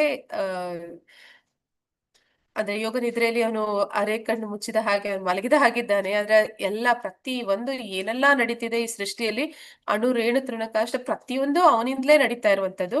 ಆದ್ರೆ ಅವನು ಹೇಗೆ ಇದಾನೆ ಅಂತಾರೆ, ನಿರ್ಲಿಪ್ತನಾಗಿದ್ದಾನೆ. ಅಂದ್ರೆ ಅವನು ಸರ್ವ ಕಾರಣ ಅಂದ್ರೆ ಎಲ್ಲ ಕಾರ್ಯಗಳನ್ನ ವಾಸ್ತವದಲ್ಲಿ ಮಾಡ್ತಾ ಇರುವಂತದ್ದು ಅವನೇ. ಆದ್ರೆ ಅವನು ನೋಡೋರ್ಗೆ ಏನು ಕೆಲಸ ಮಾಡ್ತಾನೆ, ಅವ್ನು ಮಲಗಿದ್ದಾನೆ ಅನ್ನೋ ತರ ಇರುತ್ತೆ. ಆದ್ರೆ ಮಾಡ್ತಿರುವಂತದ್ದು ನಿಜದಲ್ಲಿ ಅವನೇ ಆಗಿರ್ತಾನೆ. ಆತರ ಅವ್ನು ಎಲ್ಲವನ್ನೂ ಮಾಡ್ತಾ ಇದ್ದಕ್ಕೂ ಕೂಡ ಅವ್ನು ಎಲ್ಲೂ ಅದಕ್ಕೆ ಅಂಟ್ಕೊಳ್ಳೋದಿಲ್ಲ. ಅವ್ನು ಎಲ್ಲೂ ಆ ಸೃಷ್ಟಿ ಸ್ಥಿತಿ ಲಯಗಳು ನಡೀತಾ ಇದೆ, ಅದು ನನ್ನಿಂದ ಆಗ್ತಿದೆ ಅಂತ ಹೇಳಿ ಅವನು ಅವುಗಳಿಗೆ ಎಲ್ಲೂ ಕೂಡ ಅವನು ಅಂಟ್ಕೊಳ್ಳೋದಿಲ್ಲ. ಹಾಗಾಗಿ ಅವನಿಗೆ ಯಾವುದೇ ಕ್ರಿಯೆಗಳು ಪ್ರತಿಕ್ರಿಯೆಗಳಿಲ್ಲ. ಮತ್ತೆ ಅವನು ಈ ಗುಣಗಳಲ್ಲಿ ಅವನು ಬರುವುದೂ ಇಲ್ಲ. ಹಾಗಾಗಿ ಗುಣಾತೀತನು ಕೂಡ ಆಗಿದ್ದಾನೆ. ಹೀಗಿರೋದ್ರಿಂದ ಭಗವಂತ ಅವನು ಯಾವುದೇ ರೀತಿಯ ಕ್ರಿಯೆಯ ಪ್ರತಿಕ್ರಿಯೆಗಳಿಗೆ ಬಾಧಿತ ಆಗೋದಿಲ್ಲ ಅಂತ ಇಲ್ಲಿ ಹೇಳ್ತಾ ಇದ್ದಾರೆ. ಯಾರು ಇದನ್ನ ತಿಳಿತಾರೆ ಅವರು ಕೂಡ ಒಂದು ಕ್ರಿಯೆಯ ಪ್ರತಿಕ್ರಿಯೆಗಳಿಗೆ ಬಾಧಿತರಾಗೋದಿಲ್ಲ ಅಂತ. ಹಾಗೆ ನಿರ್ಲಿಪ್ತತೆ ಅನ್ನುವಂಥದ್ದು ಭಗವಂತನಲ್ಲಿ ಇದೆ ಅನ್ನೋದರಲ್ಲಿ ಹೇಳ್ತಾ ಇದ್ದಾರೆ. ಏಕೆಂದರೆ ನೀನು ನನ್ನ ಷಡೈಶ್ವರ್ಯಗಳಲ್ಲಿ ಅಪರಿಮಿತನಾಗಿದ್ದೀಯೆ. ಏಕೆಂದರೆ ನೀನು ನಿನ್ನ ಷಡೈಶ್ವರ್ಯಗಳಲ್ಲಿ ಅಪರಿಮಿತನಾಗಿದ್ದೀಯ. ಅಂದ್ರೆ ಷಡೈಶ್ವರ್ಯಗಳು 6 ಭಾಗಗಳು ಏನಿದೆ ಅದರಲ್ಲಿ ಅವನು ಅಪರಿಮಿತ ಅಂದ್ರೆ ಅನ್ಲಿಮಿಟೆಡ್. ಒಂದು ನಮ್ಮ ಹತ್ರ ಸ್ವಲ್ಪ ಇರ್ಬೋದು ಐಶ್ವರ್ಯ ಅಂತ, ಸ್ವಲ್ಪ ಭಗವಂತನ ಆ ಕೊಟ್ಟಿರುವಂತಹ ಒಂದು, ಅಂದ್ರೆ ಅವನಲ್ಲಿ ಇರುವಂತದ್ದು ನಮ್ಮಲ್ಲೂ ಸ್ವಲ್ಪ ಸ್ವಲ್ಪ ಇರುತ್ತೆ, ಸ್ವಲ್ಪ ಪ್ರಮಾಣದಲ್ಲಿ ಇರುತ್ತೆ. ಆದ್ರೆ ಭಗವಂತನ ಹತ್ರ ಅದು ಅಪರಿಮಿತವಾಗಿದೆ ಅನ್ನೋದನ್ನ ಇಲ್ಲಿ ಹೇಳ್ತಾ ಇದ್ದಾರೆ. ಯಾರೊಬ್ಬರೂ ನಿನ್ನ ದಿವ್ಯ ಗುಣಗಳನ್ನು ಎಣಿಸಲಾರರು. ದಾರ್ಶನಿಕರು ಮತ್ತು ಇತರ ವಿಚಾರವಾದಿಗಳು ಐಹಿಕ ಪ್ರಪಂಚದ ತದ್ವಿರುದ್ಧವಾದ ವ್ಯಕ್ತ ರೂಪಗಳನ್ನು ನೋಡಿ ಮತ್ತು ತಾರ್ಕಿಕ ವಾದಗಳು ಹಾಗೂ ತೀರ್ಮಾನಗಳ ಪ್ರಸ್ತಾವಗಳನ್ನು ನೋಡಿ ಮುಖವಿಸ್ಮಿತರಾಗಿದ್ದಾರೆ. ಅವರು ಶಬ್ದದ ಇಂದ್ರಜಾಲದಲ್ಲಿ ತಬ್ಬಿಬ್ಬಾಗಿರುವುದರಿಂದ ಮತ್ತು ಧರ್ಮ ಗ್ರಂಥಗಳ ನಾನಾ ವಿಧವಾದ ಲೆಕ್ಕಾಚಾರಗಳಿಂದ ವ್ಯಸ್ತರಾಗಿರುವುದರಿಂದ ಅವರ ಸಿದ್ಧಾಂತಗಳು ನಿನ್ನನ್ನು ಸ್ಪರ್ಶಿಸಲಾರವು. ಆದ್ರೆ ಮಾತಿನ ಇಂದ್ರಜಾಲದಿಂದ ಅಥವಾ ತರ್ಕ ಮಾಡೋದ್ರಿಂದ, ವಾದ ಮಾಡೋದ್ರಿಂದ, ಯಾವ್ದಾದ್ರು ಒಂದು ತೀರ್ಮಾನ ಪ್ರಸ್ತಾವಗಳನ್ನ ಕೊಡೋದ್ರಿಂದ ಅಥವಾ ಅವರದೇ ಆದಂತಹ ಲೆಕ್ಕಾಚಾರಗಳಿಂದ, ಅವ್ರ ಧರ್ಮಗ್ರಂಥದ ವಿವಿಧ ಲೆಕ್ಕಾಚಾರಗಳಿಂದ, ಸಿದ್ಧಾಂತಗಳು, ತತ್ವಗಳಿಂದ ಅವರು ಭಗವಂತನನ್ನ ಅವನನ್ನ ಸ್ಪರ್ಶ ಕೂಡ ಮಾಡೋದಕ್ಕೆ ಸಾಧ್ಯ ಇಲ್ಲ ಅಂತ ಹೇಳಿ ಹೇಳ್ತಾ ಇದ್ದಾರೆ. ಯಾಕಂದ್ರೆ ಭಗವಂತ ಅವನು ಪ್ರಭು, ನಿಯಂತ್ರಕ. ನಿನ್ನ ಮಹಿಮೆಗಳಾದರೂ ಗ್ರಹಿಕೆಗೆ ಮೀರಿವೆ. ಅಂದ್ರೆ ಶಬ್ದಗಳಲ್ಲಿ ಅವನನ್ನ ಹಿಡಿದಿಡೋದಕ್ಕೆ ಸಾಧ್ಯ ಇಲ್ಲ. ಅವನು ಎಲ್ಲದಕ್ಕೂ ಕೂಡ ಅತೀತ. ಅವನು ತುಂಬಾ ತುಂಬಾ ದೊಡ್ಡವನು. ಅವನನ್ನ ನಾವು ಗ್ರಹಣ ಮಾಡೋದು ಕೂಡ ಅಷ್ಟು ಸುಲಭ ಇಲ್ಲ. ಅವನ ಕೃಪೆ ಇಲ್ಲದೆ ನಾವು ಅವನನ್ನ ತಿಳಿಲಿಕ್ಕೂ ಕೂಡ ಸಾಧ್ಯ ಇಲ್ಲ. ನಿನ್ನ ಅಚಿಂತ್ಯ ಶಕ್ತಿಯು ಲೌಕಿಕ ಗುಣಗಳಿಂದ ಅಲಿಪ್ತನಾಗಿರುವಂತೆ ನಿನ್ನನ್ನು ಇರಿಸುತ್ತವೆ. ಅಂದ್ರೆ ಅವನ ಶಕ್ತಿಗಳು, ಅಂದ್ರೆ ಆ ಒಂದು ಯೋಗಮಾಯಿ ಅಥವಾ ಮಹಾಮಾಯಿ, ಆ ಪರದೆ ಹಿಂದೆ ಭಗವಂತ ಅವನು ನಮಗೆ ಕಣ್ಮರೆಯಾಗಿದ್ದಾನೆ. ಐಹಿಕ ಆಲೋಚನೆಗಳ ಎಲ್ಲಾ ಗ್ರಹಿಕೆಗಳನ್ನು ಮೀರಿ ನಿನ್ನ ಪರಿಶುದ್ಧ ದಿವ್ಯ ಜ್ಞಾನವು ಎಲ್ಲಾ ಊಹಾಪೋಹದ ಪ್ರಕ್ರಿಯೆಗಳಿಂದಲೂ ನಿನ್ನನ್ನು ಅತೀತನಾಗಿ ಇರಿಸುತ್ತದೆ. ನಿನ್ನ ಅಚಿಂತ್ಯ ಶಕ್ತಿಯಿಂದಾಗಿ ನಿನ್ನಲ್ಲಿ ವಿರೋಧಾಭಾಸಗಳೇನೂ ಇಲ್ಲ. ಅಂದ್ರೆ ಇದು ನಾವ್ ಅನ್ಕೋತೀವಿ ಭಗವಂತ ಒಂದ್ ಕಡೆ ಸುಮ್ನೆ ಇದ್ದಾನೆ, ಆದ್ರೆ ಎಲ್ಲದಕ್ಕೂ ಅವನೇ ಸರ್ವ ಕಾರಣನಾಗಿದ್ದಾನೆ, ಎಲ್ಲದಕ್ಕೂ ಅವನೇ ಎಲ್ಲವನ್ನೂ ಅವನೇ ಮಾಡ್ತಾ ಇದ್ದಾನೆ. ಇದೆಲ್ಲವೂ ಕೂಡ ವಿರೋಧಾಭಾಸ ಇರ್ಬೋದು, ಆದ್ರೆ ಅವನ ಶಕ್ತಿಯಿಂದ ಆ ರೀತಿ ಯಾವುದೋ ವಿರೋಧಾಭಾಸ ಆಗದೆ ಇರುವಂತದ್ದು ಏನಿಲ್ಲ, ಎಲ್ಲವೂ ಕೂಡ ಸಾಧ್ಯ ಅಂತ. ಜನರು ಕೆಲವು ಸಲ ನಿನ್ನನ್ನು ನಿರಾಕಾರನೆಂದು ಅಥವಾ ಸಾಕಾರನೆಂದು ಭಾವಿಸುತ್ತಾರೆ. ಗೊಂದಲಕ್ಕೆ ಸಿಲುಕಿರುವ ಅಥವಾ ತಬ್ಬಿಬ್ಬಾಗಿರುವ ಜನರಿಗೆ ಹಗ್ಗವು ನಾನಾ ಬಗೆಯ ಹಾವುಗಳಾಗಿ ಕಾಣಿಸಿಕೊಳ್ಳುತ್ತದೆ. ನಿನ್ನ ಬಗೆಗೆ ದೃಢ ವಿಶ್ವಾಸವಿಲ್ಲದ ಅಂತಹ ಗೊಂದಲದಲ್ಲಿ ಸಿಲುಕಿರುವಂತಹ ಜನರಿಗೆ ಅವರ ಅನಿರ್ದಿಷ್ಟ ಸ್ಥಾನಗಳಲ್ಲಿ ಮುಂದುವರಿಯಲು ನೀನು ನಾನಾ ಬಗೆಯ ದಾರ್ಶನಿಕ ವಿಧಾನಗಳನ್ನು ಸೃಷ್ಟಿಸುತ್ತೀಯೆ.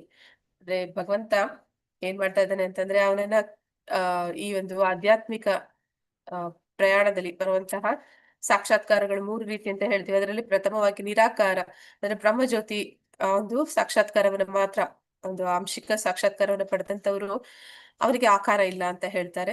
ಭಕ್ತರು ಅವನನ್ನ ಸಾಕಾರ ಅಂತ ಹೇಳ್ತಾರೆ. ಆದ್ರೆ ಈ ರೀತಿ ಯಾರು ಅವನನ್ನ ಅವರ ಒಂದು ಗ್ರಹಿಕೆಯ ಮೂಲಕ ಕಟ್ಟಿ ಹಾಕೋದಕ್ಕೆ ಪ್ರಯತ್ನ ಪಡ್ತಾರೆ ಅಂತವ್ರು ತಬ್ಬಿಬ್ಬಾಗ್ತಾ ಇದ್ದಾರೆ. ಅಂದ್ರೆ ಹೇಗೆ ಅಂತಂದ್ರೆ ಆ ಇಲ್ಲಿ ಒಂದು ಸಾದೃಶ್ಯ ಕೊಡ್ತಾ ಇದ್ದಾರೆ, ಹಗ್ಗವನ್ನ ನೋಡಿ ಹಾವು ಅಂತ ತಿಳಿಯುವಂತದ್ದು. ಹಾಗೆ ಅದು ಒಂದು ರೀತಿಯಲ್ಲಿ ಅಲ್ಲ, ಹಲವು ಬಗೆಯ ಹಾವುಗಳಾಗಿ ಕಾಣುತ್ತದೆ ಅಂತ. ನಿನ್ನ ಬಗೆಗೆ ದೃಢ ವಿಶ್ವಾಸವಿಲ್ಲದಂತಹ ಗೊಂದಲದಲ್ಲಿ ಸಿಲುಕಿರುವಂತಹ ಜನರಿಗೆ ಅವರ ಅನಿರ್ದಿಷ್ಟ ಸ್ಥಾನಗಳಲ್ಲಿ ಮುಂದುವರಿಯಲು ನೀನು ನಾನಾ ಬಗೆಯ ದಾರ್ಶನಿಕ ವಿಧಾನಗಳನ್ನು ಸೃಷ್ಟಿಸುತ್ತೀಯ. ಅಂದ್ರೆ ಅವನು ಯಾವುದೇ ಒಂದು ಹಂತದಲ್ಲಿ ಇರ್ಬೋದು, ಅವನು ನಿರಾಕಾರವಾದವನ್ನ ಹೇಳುವಂತವನೇ ಆಗಿರ್ಬೋದು ಅಥವಾ ಸಾಕಾರವಾದಿನೇ ಆಗಿರ್ಬೋದು, ಅಂತವ್ರಿಗೂ ಕೂಡ ಅವರು ಅದರಲ್ಲಿಯೇ ಮುಂದುವರಿಯೋದಕ್ಕೆ, ಅದರಲ್ಲಿಯೇ ಭಗವಂತನನ್ನ ಇನ್ನು ಹುಡುಕೋದಕ್ಕೆ, ಅವನನ್ನ ಅರ್ಥ ಮಾಡ್ಕೊಳ್ಳೋಕೆ ಪ್ರಯತ್ನ ಪಡೋದಕ್ಕೆ ಭಗವಂತ ಅನೇಕ ದಾರ್ಶನಿಕ ವಿಧಾನಗಳನ್ನ ಸೃಷ್ಟಿಸ್ತಾ ಇದ್ದಾನೆ. ಅಂದ್ರೆ ಅವರದೇ ಆದಂತಹ ತತ್ವಗಳು ನಾವು ನೋಡ್ತೀವಿ. ಬುದ್ಧನಿಗೆ ಅವನದೇ ಆದಂತಹ ಒಂದು ತತ್ವ ಇತ್ತು, ಶಂಕರಾಚಾರ್ಯರದು ಒಂದು ರೀತಿಯದ್ದು, ಶ್ರೀ ಪರಂಪರೆಗೆ ಒಂದು ರೀತಿ ಬರುತ್ತೆ, ಅದೇ ರೀತಿ ಮಧ್ವ ಪರಂಪರೆ, ಹೀಗೆ ಅನೇಕ ಪರಂಪರೆಗಳಿಗೆ ತಕ್ಕ ಹಾಗೆ ಅವರವರದೇ ಆದಂತಹ ತತ್ವಗಳ ಮೂಲಕ ಭಗವಂತನನ್ನ ಅನ್ವೇಷಣೆ ಮಾಡ್ತಾ ಹೋಗ್ತಾ ಇದ್ದಾರೆ. ಅದಕ್ಕೆ ಅವನು ಅವಕಾಶ ಕೊಡ್ತಾ ಇದ್ದಾನೆ. ನಾವು ಸದಾ ಆಧ್ಯಾತ್ಮಿಕ ಮತ್ತು ಐಹಿಕ ಕಾರ್ಯಗಳ ನಡುವಣ ವ್ಯತ್ಯಾಸಗಳನ್ನು ನೆನಪಿನಲ್ಲಿಟ್ಟುಕೊಂಡಿರಬೇಕು. ಅಂದ್ರೆ ಆಧ್ಯಾತ್ಮಿಕಕ್ಕೂ ಐಹಿಕಕ್ಕೂ ತುಂಬಾ ವ್ಯತ್ಯಾಸ. ಈ ವ್ಯತ್ಯಾಸವನ್ನ ಸದಾ ನೆನಪಿನಲ್ಲಿ ಇಡಬೇಕು ಅಂತ ಹೇಳಿ ಹೇಳ್ತಾ ಇದ್ದಾರೆ. ಪರಮ ಪ್ರಭುವು ಸರ್ವ ಆಧ್ಯಾತ್ಮಿಕನಾಗಿರುವುದರಿಂದ ಹೊರಗಿನ ನೆರವಿಲ್ಲದೆ ಯಾವುದೇ ಕೆಲಸವನ್ನು ಮಾಡಬಲ್ಲ. ಐಹಿಕ ಪ್ರಪಂಚದಲ್ಲಿ ನಾವು ಒಂದು ಮಣ್ಣಿನ ಮಡಿಕೆಯನ್ನು ಮಾಡಬೇಕೆಂದರೆ ಅದಕ್ಕೆ ಅಗತ್ಯವಾದ ವಸ್ತುಗಳು ನಮಗೆ ಬೇಕು, ಒಂದು ಯಂತ್ರ ಬೇಕು, ಒಬ್ಬ ಕಾರ್ಮಿಕ ಬೇಕು. ಆದ್ರೆ ಈ ಸಂಗತಿಯನ್ನು ಪರಮಪ್ರಭುವಿನ ಕಾರ್ಯದಲ್ಲೂ ನಾವು ಅನ್ವಯಿಸುವಂತಿಲ್ಲ. ಅಂದ್ರೆ ಐಹಿಕವಾದಕ್ಕೂ ಮತ್ತೆ ಆಧ್ಯಾತ್ಮಿಕವಾದಕ್ಕೂ ಅಪರಿಮಿತವಾದ ಒಂದು ವ್ಯತ್ಯಾಸ ಇದೆ. ಅಂದ್ರೆ ಅಲ್ಲಿ ನಾವು ಸ್ವತಃ ಮಾಡ್ಬೇಕು ಕೆಲ್ಸನ, ಆದ್ರೆ ಆಧ್ಯಾತ್ಮಿಕದಲ್ಲಿ ಆ ರೀತಿ ಅಲ್ಲ. ಆಧ್ಯಾತ್ಮಿಕದಲ್ಲಿ ಭಗವಂತನ ಸಂಕಲ್ಪ ಮಾತ್ರದಿಂದ, ಅವನ ಇಚ್ಛೆ ಮಾತ್ರದಿಂದ ಏನ್ ಬೇಕಾದ್ರೂ ಮಾಡೋದಕ್ಕೆ ಸಾಧ್ಯ. ಆದ್ರೆ ಇಲ್ಲಿ ಅದಕ್ಕೊಂದು ಉದಾಹರಣೆ ಕೊಡ್ತಾ ಇದ್ದಾರೆ. ಒಂದು ಮಣ್ಣಿನ ಮಡಿಕೆ ಮಾಡ್ಬೇಕು ಅಂತಂದ್ರೆ ಅದ್ ಮಾಡೋದಕ್ಕೆ ಒಂದು ಚಕ್ರದ ರೀತಿಯಲ್ಲಿ ಕೊಡ್ತಾರೆ, ಅದಿರ್ಬೇಕು, ಮಣ್ಣಿರ್ಬೇಕು, ಅದನ್ನ ಮಾಡಕ್ ಒಬ್ಬ ಕುಂಬಾರ ಇರ್ಬೇಕು. ಆದ್ರೆ ಇದೆಲ್ಲ ನಮ್ಗೆ ಆಧ್ಯಾತ್ಮಿಕ ಜಗತ್ತಿನಲ್ಲಿ ಅದೇ ರೀತಿ ಒಂದು ಮಡಿಕೆ ಮಾಡ್ಬೇಕು ಅಂದ್ರೆ ಭಗವಂತ ಅವನು ಅನ್ಕೊಂಡಿದ್ ಕೂಡ್ಲೆ ಅಲ್ಲಿ ರೆಡಿ ಇರುತ್ತೆ. ಹಾಗೆ ಅದಕ್ಕೂ ಇದಕ್ಕೂ ತುಂಬಾ ವ್ಯತ್ಯಾಸ ಇದೆ. ಆ ರೀತಿ ನಾವು ನಮ್ಮ ಒಂದು ಪರಿಸ್ಥಿತಿ ಈಗಿರುವಾಗ ನಾವು ಅದರ ಬಗ್ಗೆ, ಆಧ್ಯಾತ್ಮಿಕ ವಿಚಾರಗಳ ಬಗ್ಗೆ ಕಲ್ಪನೆ ಮಾಡ್ಕೊಳ್ಳೋದಕ್ಕೂ ಕೂಡ, ಊಹಿಸೋದಕ್ಕೂ ಕೂಡ ನಮ್ಗೆ ಅದು ನಮ್ಮ ಊಹೆಗೆ ನಿಲುಕದೆ ಹೋಗ್ಬೋದು ಅಂತ ಹೇಳಿ ಹೇಳ್ತಾ ಇದ್ದಾರೆ. ಆದ್ರೆ ಈ ಸಂಗತಿಯನ್ನು ಪರಮ ಪ್ರಭುವಿನ ಕಾರ್ಯದಲ್ಲೂ ನಾವು ಅನ್ವಯಿಸುವಂತಿಲ್ಲ. ಏಕೆಂದರೆ ನಮ್ಮ ಕಲ್ಪನೆಗೆ ಯಾವುದು ಅಗತ್ಯವೆಂದು ತೋರುತ್ತದೆಯೋ ಅದು ಇಲ್ಲದೆಯೇ ಅವನು ಒಂದೇ ಕ್ಷಣದಲ್ಲಿ ಏನನ್ನು ಬೇಕಾದರೂ ಸೃಷ್ಟಿಸಬಲ್ಲ. ಅಂದ್ರೆ ಅವನಿಗೆ ಆ ಚಕ್ರನೂ ಬೇಡ, ಆ ಯಂತ್ರನೂ ಬೇಕಾಗಿಲ್ಲ, ಅದನ್ನ ಮಾಡಕ್ ಕುಂಬಾರನೂ ಬೇಕಾಗಿಲ್ಲ. ಅದನ್ನ ಕ್ಷಣ ಮಾತ್ರದಲ್ಲಿ ಅವನು ಸೃಷ್ಟಿ ಮಾಡ್ತಾನೆ. ಒಂದು ನಿರ್ದಿಷ್ಟ ಉದ್ದೇಶವನ್ನು ಈಡೇರಿಸುವುದಕ್ಕಾಗಿ ಪ್ರಭುವು ಒಂದು ಅವತಾರವಾಗಿ ಆವಿರ್ಭವಿಸಿದಾಗ ಅವತರಿಸದೆ ಅದನ್ನು ಈಡೇರಿಸಲು ಅವನಿಗೆ ಸಾಧ್ಯವಿಲ್ಲ ಎಂದು ಸೂಚಿತವಾಗುವುದಿಲ್ಲ. ಅಂದ್ರೆ ಏನಾದ್ರೂ ಅವ್ನು ಮಾಡ್ಬೇಕು ಅಂತಂದ್ರೆ ಅವನ ಅವತಾರವಾಗಿ ಆವಿರ್ಭವಿಸ್ಬೇಕು ಅಂತ ಏನಿಲ್ಲ. ಅವನು ಆವಿರ್ಭಾವ ಆಗಿಲ್ಲ ಅಂದ್ರೂ ಕೂಡ ಅವನು ಅನ್ಕೊಂಡಿದ್ದು ನಡೆಯುತ್ತೆ ಅನ್ನೋದನ್ನಲ್ಲಿ ಹೇಳ್ತಾ ಇದ್ದಾರೆ. ಎಲ್ಲಾ ಸಮಯದಲ್ಲೂ ಅವನು ಬರ್ಲೇಬೇಕು ಅಂತ ಏನಿಲ್ಲ, ಇಲ್ಲ ಅವನ ಅವತಾರ ಒಂದು ಸ್ವಾಂಶ ವಿಸ್ತರಣೆಗಳು ಬರ್ಬೇಕು ಅಂತ ಏನಿಲ್ಲ ಅಂತ. ಕೇವಲ ತನ್ನ ಇಚ್ಛಾಶಕ್ತಿಯಿಂದಲೇ ಅವನು ಏನನ್ನು ಬೇಕಾದರೂ ಮಾಡಬಲ್ಲ. ಆದರೆ ತನ್ನ ಅವ್ಯಾಜ್ಯ ಕರುಣೆಯಿಂದಾಗಿ ಅವನು ತನ್ನ ಭಕ್ತರನ್ನು ಅವಲಂಬಿಸಿರುವಂತೆ ತೋರ್ಪಡಿಸುತ್ತಾನೆ. ಅಂದ್ರೆ ಅವ್ನು ಏನ್ ಬೇಕಾದ್ರೂ ಮಾಡ್ಬೋದು, ಆದ್ರೆ ಅವನ ಭಕ್ತರು ಅವರಿಗೆ ಅವನು ಕೊಡುವಂತಹ ಅವ್ಯಾಜ್ಯ ಕರುಣೆ, ಅಂದ್ರೆ ಅವರು ಬಯಸ್ತಾ ಇದ್ದಾರೆ ಭಗವಂತನ ಒಂದು ಏನಂತ ಹೇಳ್ತಾರೆ, ಅವನ ಜೊತೆ ಪ್ರೀತಿ ವಿನಿಮಯವನ್ನ ಅವರು ಇಚ್ಛಿಸ್ತಾ ಇದ್ದಾರೆ. ಹಾಗಾಗಿ ಅವನು ಆ ರೀತಿ ಅವರ ಭಕ್ತರನ್ನ ಅವಲಂಬಿಸುವ ಹಾಗೆ ತೋರಿಸ್ಕೊತಾ ಇದ್ದಾನೆ. ಅವನು ಯಶೋಧ ಮಾತೆಯ ಮಗನಾಗಿ ಕಾಣಿಸಿಕೊಳ್ಳುವುದು ಅವಳ ಪಾಲನೆಯನ್ನು ಅವಲಂಬಿಸಿದ್ದಾನೆ ಎಂಬುದಕ್ಕಲ್ಲ. ತನ್ನ ಅವ್ಯಾಜ್ಯ ಕರುಣೆಯಿಂದ ಅಂತಹ ಪಾತ್ರವನ್ನು ಸ್ವೀಕರಿಸುತ್ತಾನೆ ಎಂಬುದಕ್ಕೆ, ತನ್ನ ಭಕ್ತರ ರಕ್ಷಣೆಗಾಗಿ ಅವನು ಆವಿರ್ಭವಿಸಿದಾಗ ಸಹಜವಾಗಿಯೇ ಅವರ ಪರವಾಗಿ ಅವರ ಕಷ್ಟ ಕ್ಲೇಶಗಳನ್ನು ಸ್ವೀಕರಿಸುತ್ತಾನೆ. ಅಂದ್ರೆ ಭಗವಂತ ಭಕ್ತರನ್ನ ಸಂತೋಷ ಪಡಿಸೋದಕ್ಕಾಗಿ ಆ ರೀತಿ ಬರ್ತಾನೆ. ಮತ್ತೆ ಬಂದಾಗ ಅವನು ಅವರ ರಕ್ಷಣೆಯಲ್ಲಿ ಇರೋ ಹಾಗೆ ಕಾಣಿಸ್ತಾನೆ. ಮತ್ತೆ ಅವರ ಕಷ್ಟಗಳನ್ನ ಕ್ಲೇಶಗಳನ್ನ ಅವನು ಸ್ವೀಕಾರ ಮಾಡ್ತಾನೆ ಅಂತ ಹೇಳಿ ಹೇಳ್ತಾ ಇದ್ದಾರೆ. ಇದೆಲ್ಲ ಅವ್ನು ಮಾಡ್ಬೇಕಾಗಿಲ್ಲ, ಆದ್ರೆ ಅವನು ಅಲ್ಲಿ ಒಂದು ಭಾವ ವಿನಿಮಯ ಇರುವುದರಿಂದ ಅವನು ಅದನ್ನ ಮಾಡ್ತಿದ್ದಾನೆ. ಪ್ರಭು ಪ್ರತಿಯೊಬ್ಬ ಜೀವಿಯ ಬಗೆಗೂ ಸಮಾನವಾದ ನಿಲುಮೆಯನ್ನು ಹೊಂದಿರುವುದರಿಂದ ಅವನಿಗೆ ಯಾರೂ ಶತ್ರುಗಳು ಇಲ್ಲ, ಮಿತ್ರರೂ ಇಲ್ಲ. ಆದ್ರೆ ಏನಂತ ಹೇಳ್ತಾರೆ ಭಗವದ್ಗೀತೆಯಲ್ಲಿ, ನಾನು ಎಲ್ಲರಿಗೂ ಸಮಾನ ಅಂತ, ನನಗೆ ಯಾರನ್ನು ದ್ವೇಷಿಸುವುದಿಲ್ಲ, ಯಾರು ನನ್ನ ಮಿತ್ರರಲ್ಲ ಅಂತ. ಆದರೆ ತನ್ನನ್ನು ಸದಾ ಪ್ರೀತಿಯಿಂದ ಸ್ಮರಿಸುವ ಭಕ್ತರನ್ನು ಕುರಿತು ಅವನಿಗೆ ವಿಶೇಷವಾದ ವಾತ್ಸಲ್ಯವಿರುತ್ತದೆ. ಅಂದ್ರೆ ಯಾರು ಭಗವಂತನನ್ನ ಅನನ್ಯ ಭಕ್ತಿ ಮಾಡ್ತಾರೆ ಅಂತವರಿಗೆ ಅವನು ಏನಂತ ಹೇಳ್ತಾನೆ, ನಾನು ಯಾರಿಗೂ ಪಾರ್ಶಿಯಾಲಿಟಿ ಮಾಡಲ್ಲ ಅಂತ ಹೇಳ್ತಾನೆ ಸಾಧಾರಣವಾಗಿ. ಆದ್ರೂ ನೆಕ್ಸ್ಟ್ ಇನ್ನೊಂದು ಲೈನ್ ಅಲ್ಲಿ ಏನಂತ ಹೇಳ್ತಾನೆ, ಯಾರು ನನ್ನನ್ನ ಅನನ್ಯ ಭಕ್ತಿ ಮಾಡ್ತಾರೆ ಅವರು ನನಗೆ ತುಂಬಾ ಪ್ರೀತಿ, ಅವ್ರು ನನಗೆ ತುಂಬಾ ಇಷ್ಟ, ವಿಶೇಷ ವಾತ್ಸಲ್ಯನ ಅವ್ರಿಗೆ ಕೊಡ್ತಾನೆ ಅಂತ. ಆದ್ರೆ ಭಕ್ತಿ ಮಾಡೋದಕ್ಕೆ ಎಲ್ಲರಿಗೂ ಸಮಾನ ಅವಕಾಶ ಇದೆ. ಆದ್ರೆ ಯಾರು ಅದನ್ನ ಸದುಪಯೋಗ ಪಡಿಸ್ಕೊಂಡು ಭಕ್ತರಾಗ್ತಾರೆ ಅಂತವರ ಮೇಲೆ ಭಗವಂತನ ವಿಶೇಷ ಕೃಪೆ ಇರುತ್ತೆ. ಆದ್ದರಿಂದ ತಟಸ್ಥ ಸ್ಥಿತಿ ಮತ್ತು ಪಕ್ಷಪಾತ ಸ್ಥಿತಿಗಳೆರಡೂ ಪ್ರಭುವಿನ ದಿವ್ಯ ಗುಣಗಳಲ್ಲಿ ಸೇರಿದವಾಗಿವೆ. ಭಗವಂತ ತಟಸ್ಥನಾಗಿಯೂ ಇರ್ತಾನೆ, ಪಕ್ಷಪಾತಿಯಾಗಿಯೂ ಇರ್ತಾನೆ. ಅವನ ಅಚಿಂತ್ಯ ಶಕ್ತಿಯಿಂದ ಇವುಗಳನ್ನು ಸೂಕ್ತವಾಗಿ ಸರಿಹೊಂದಿಸಲಾಗಿರುತ್ತದೆ. ಪ್ರಭು ಪರಬ್ರಹ್ಮನ್ ಅಥವಾ ನಿರಾಕಾರ ಬ್ರಹ್ಮನ ಆಕಾರ. ಅಂದ್ರೆ ಪರಬ್ರಹ್ಮ ಅಥವಾ ನಿರಾಕಾರ ಬ್ರಹ್ಮ ಅದು ಕೂಡ ಭಗವಂತನ ಆಂಶಿಕ ಸಾಕ್ಷಾತ್ಕಾರ. ಅದು ಅವನ ತಟಸ್ಥ ಸ್ಥಿತಿಯ ಸರ್ವವ್ಯಾಪಕ ಲಕ್ಷಣ. ಅಂದ್ರೆ ಅವನೇನಂತ ಹೇಳ್ದ, ನಾನು ಎಲ್ಲರಿಗೂ ಏನಂತ ಹೇಳ್ತಾನೆ,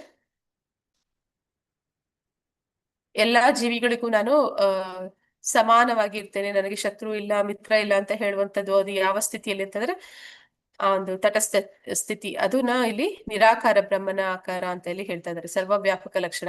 ಆ ಸಮಯದಲ್ಲಿ ಅವನು ಎಲ್ಲರಿಗೂ ಸಮಾನ, ಅಂದ್ರೆ ಎಲ್ಲರಿಗೂ ಇಲ್ಲಿ ಅವನು ನೋಡೋದಿಲ್ಲ ನನ್ನ ಭಕ್ತರ ನನ್ನನ್ನ ಆರಾಧನೆ ಮಾಡೋದಿಲ್ವಾ, ಬದ್ಧಾತ್ಮರ ಅಥವಾ ಶುದ್ಧಾತ್ಮರ ಏನು ಕೇಳೋದಿಲ್ಲ. ಎಲ್ಲರಿಗೂ ಸಮಾನವಾಗಿ ಅವಕಾಶಗಳನ್ನ ಕೊಡ್ತಾನೆ, ಸಮಾನವಾಗಿ ಸೃಷ್ಟಿಯನ್ನ ಕೊಡ್ತಾನೆ. ಅಂದ್ರೆ ಗಾಳಿ ಬೆಳಕು ಪ್ರತಿಯೊಂದನ್ನು ಕೂಡ ಅವರಿಗೆ ಸಮಾನವಾಗಿ ಎಲ್ಲರಿಗೂ ಕೊಡ್ತಾರೆ. ಆದರೆ ತನ್ನ ವೈಯಕ್ತಿಕ ಲಕ್ಷಣದಲ್ಲಿ ಎಲ್ಲಾ ದಿವ್ಯ ಐಶ್ವರ್ಯಗಳ ಒಡೆಯನಾಗಿ ತನ್ನ ಭಕ್ತರ ಪರ ವಹಿಸುವ ಮೂಲಕ ಪಕ್ಷಪಾತವನ್ನು ತೋರಿಸುತ್ತಾನೆ. ಆದ್ರೆ ಇದನ್ನೆಲ್ಲ ಒಂದು ಭೌತಿಕ ಜಗತ್ತು ಸೃಷ್ಟಿಯಾಗಿರುವಂತದ್ದು ನಮ್ಮ ಇಚ್ಛೆಗಳನ್ನ ಈಡೇರಿಸ್ಕೊಳ್ಳೋದು ಒಂದರ್ಥದಲ್ಲಿ, ಇನ್ನೊಂದು ಇಲ್ಲಿ ನಾವು ಮನ ಪರಿವರ್ತನೆ ಆಗಿ ಮತ್ತೆ ಧಾಮಕ್ಕೆ ಹೋಗ್ಬೇಕು, ಅದಕ್ಕಾಗಿ ಒಂದು ಮನುಷ್ಯ ಜನ್ಮ ಸಿಗುವಂತದ್ದು.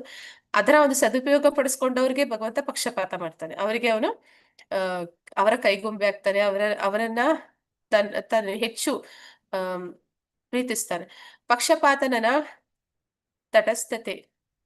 ಪಕ್ಷಪಾತತನ ತಟಸ್ಥತೆ ಮತ್ತು ಅಂತಹ ಎಲ್ಲಾ ಗುಣಗಳು ದೇವರಲ್ಲಿ ಇವೆ. ಇಲ್ಲದಿದ್ದರೆ ಅವನ್ನು ಸೃಷ್ಟಿಯಲ್ಲಿ ಅನುಭವಿಸುವುದಕ್ಕೆ ಸಾಧ್ಯವಾಗುತ್ತಿರಲಿಲ್ಲ.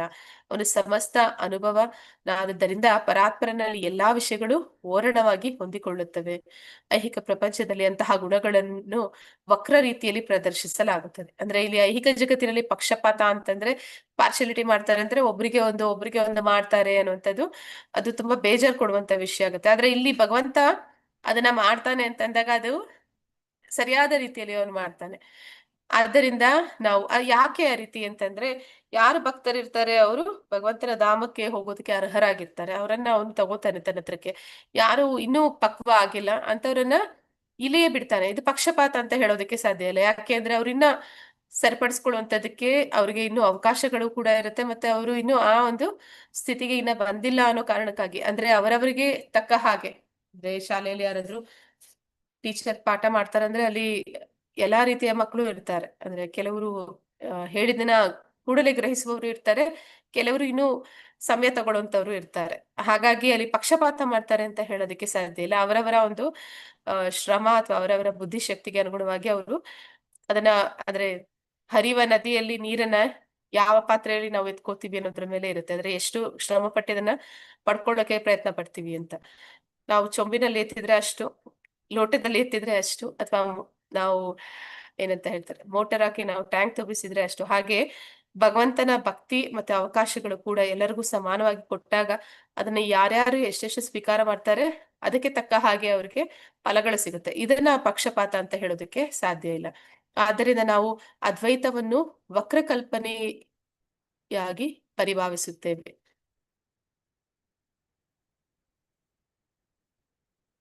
ಚೈತನ್ಯದ ಸಾಮ್ರಾಜ್ಯದಲ್ಲಿ ಸಂಗತಿಗಳು ಹೇಗೆ ಸಂಭವಿಸುತ್ತವೆ ಎಂದು ವಿವರಿಸಲು ಯಾವ ತರ್ಕವೂ ಇಲ್ಲದ್ದರಿಂದ ಪ್ರಭುವನ್ನು ಕೆಲವು ಸಲ ಅನುಭವಾತೀತ ಎಂದು ವರ್ಣಿಸಲಾಗಿದೆ.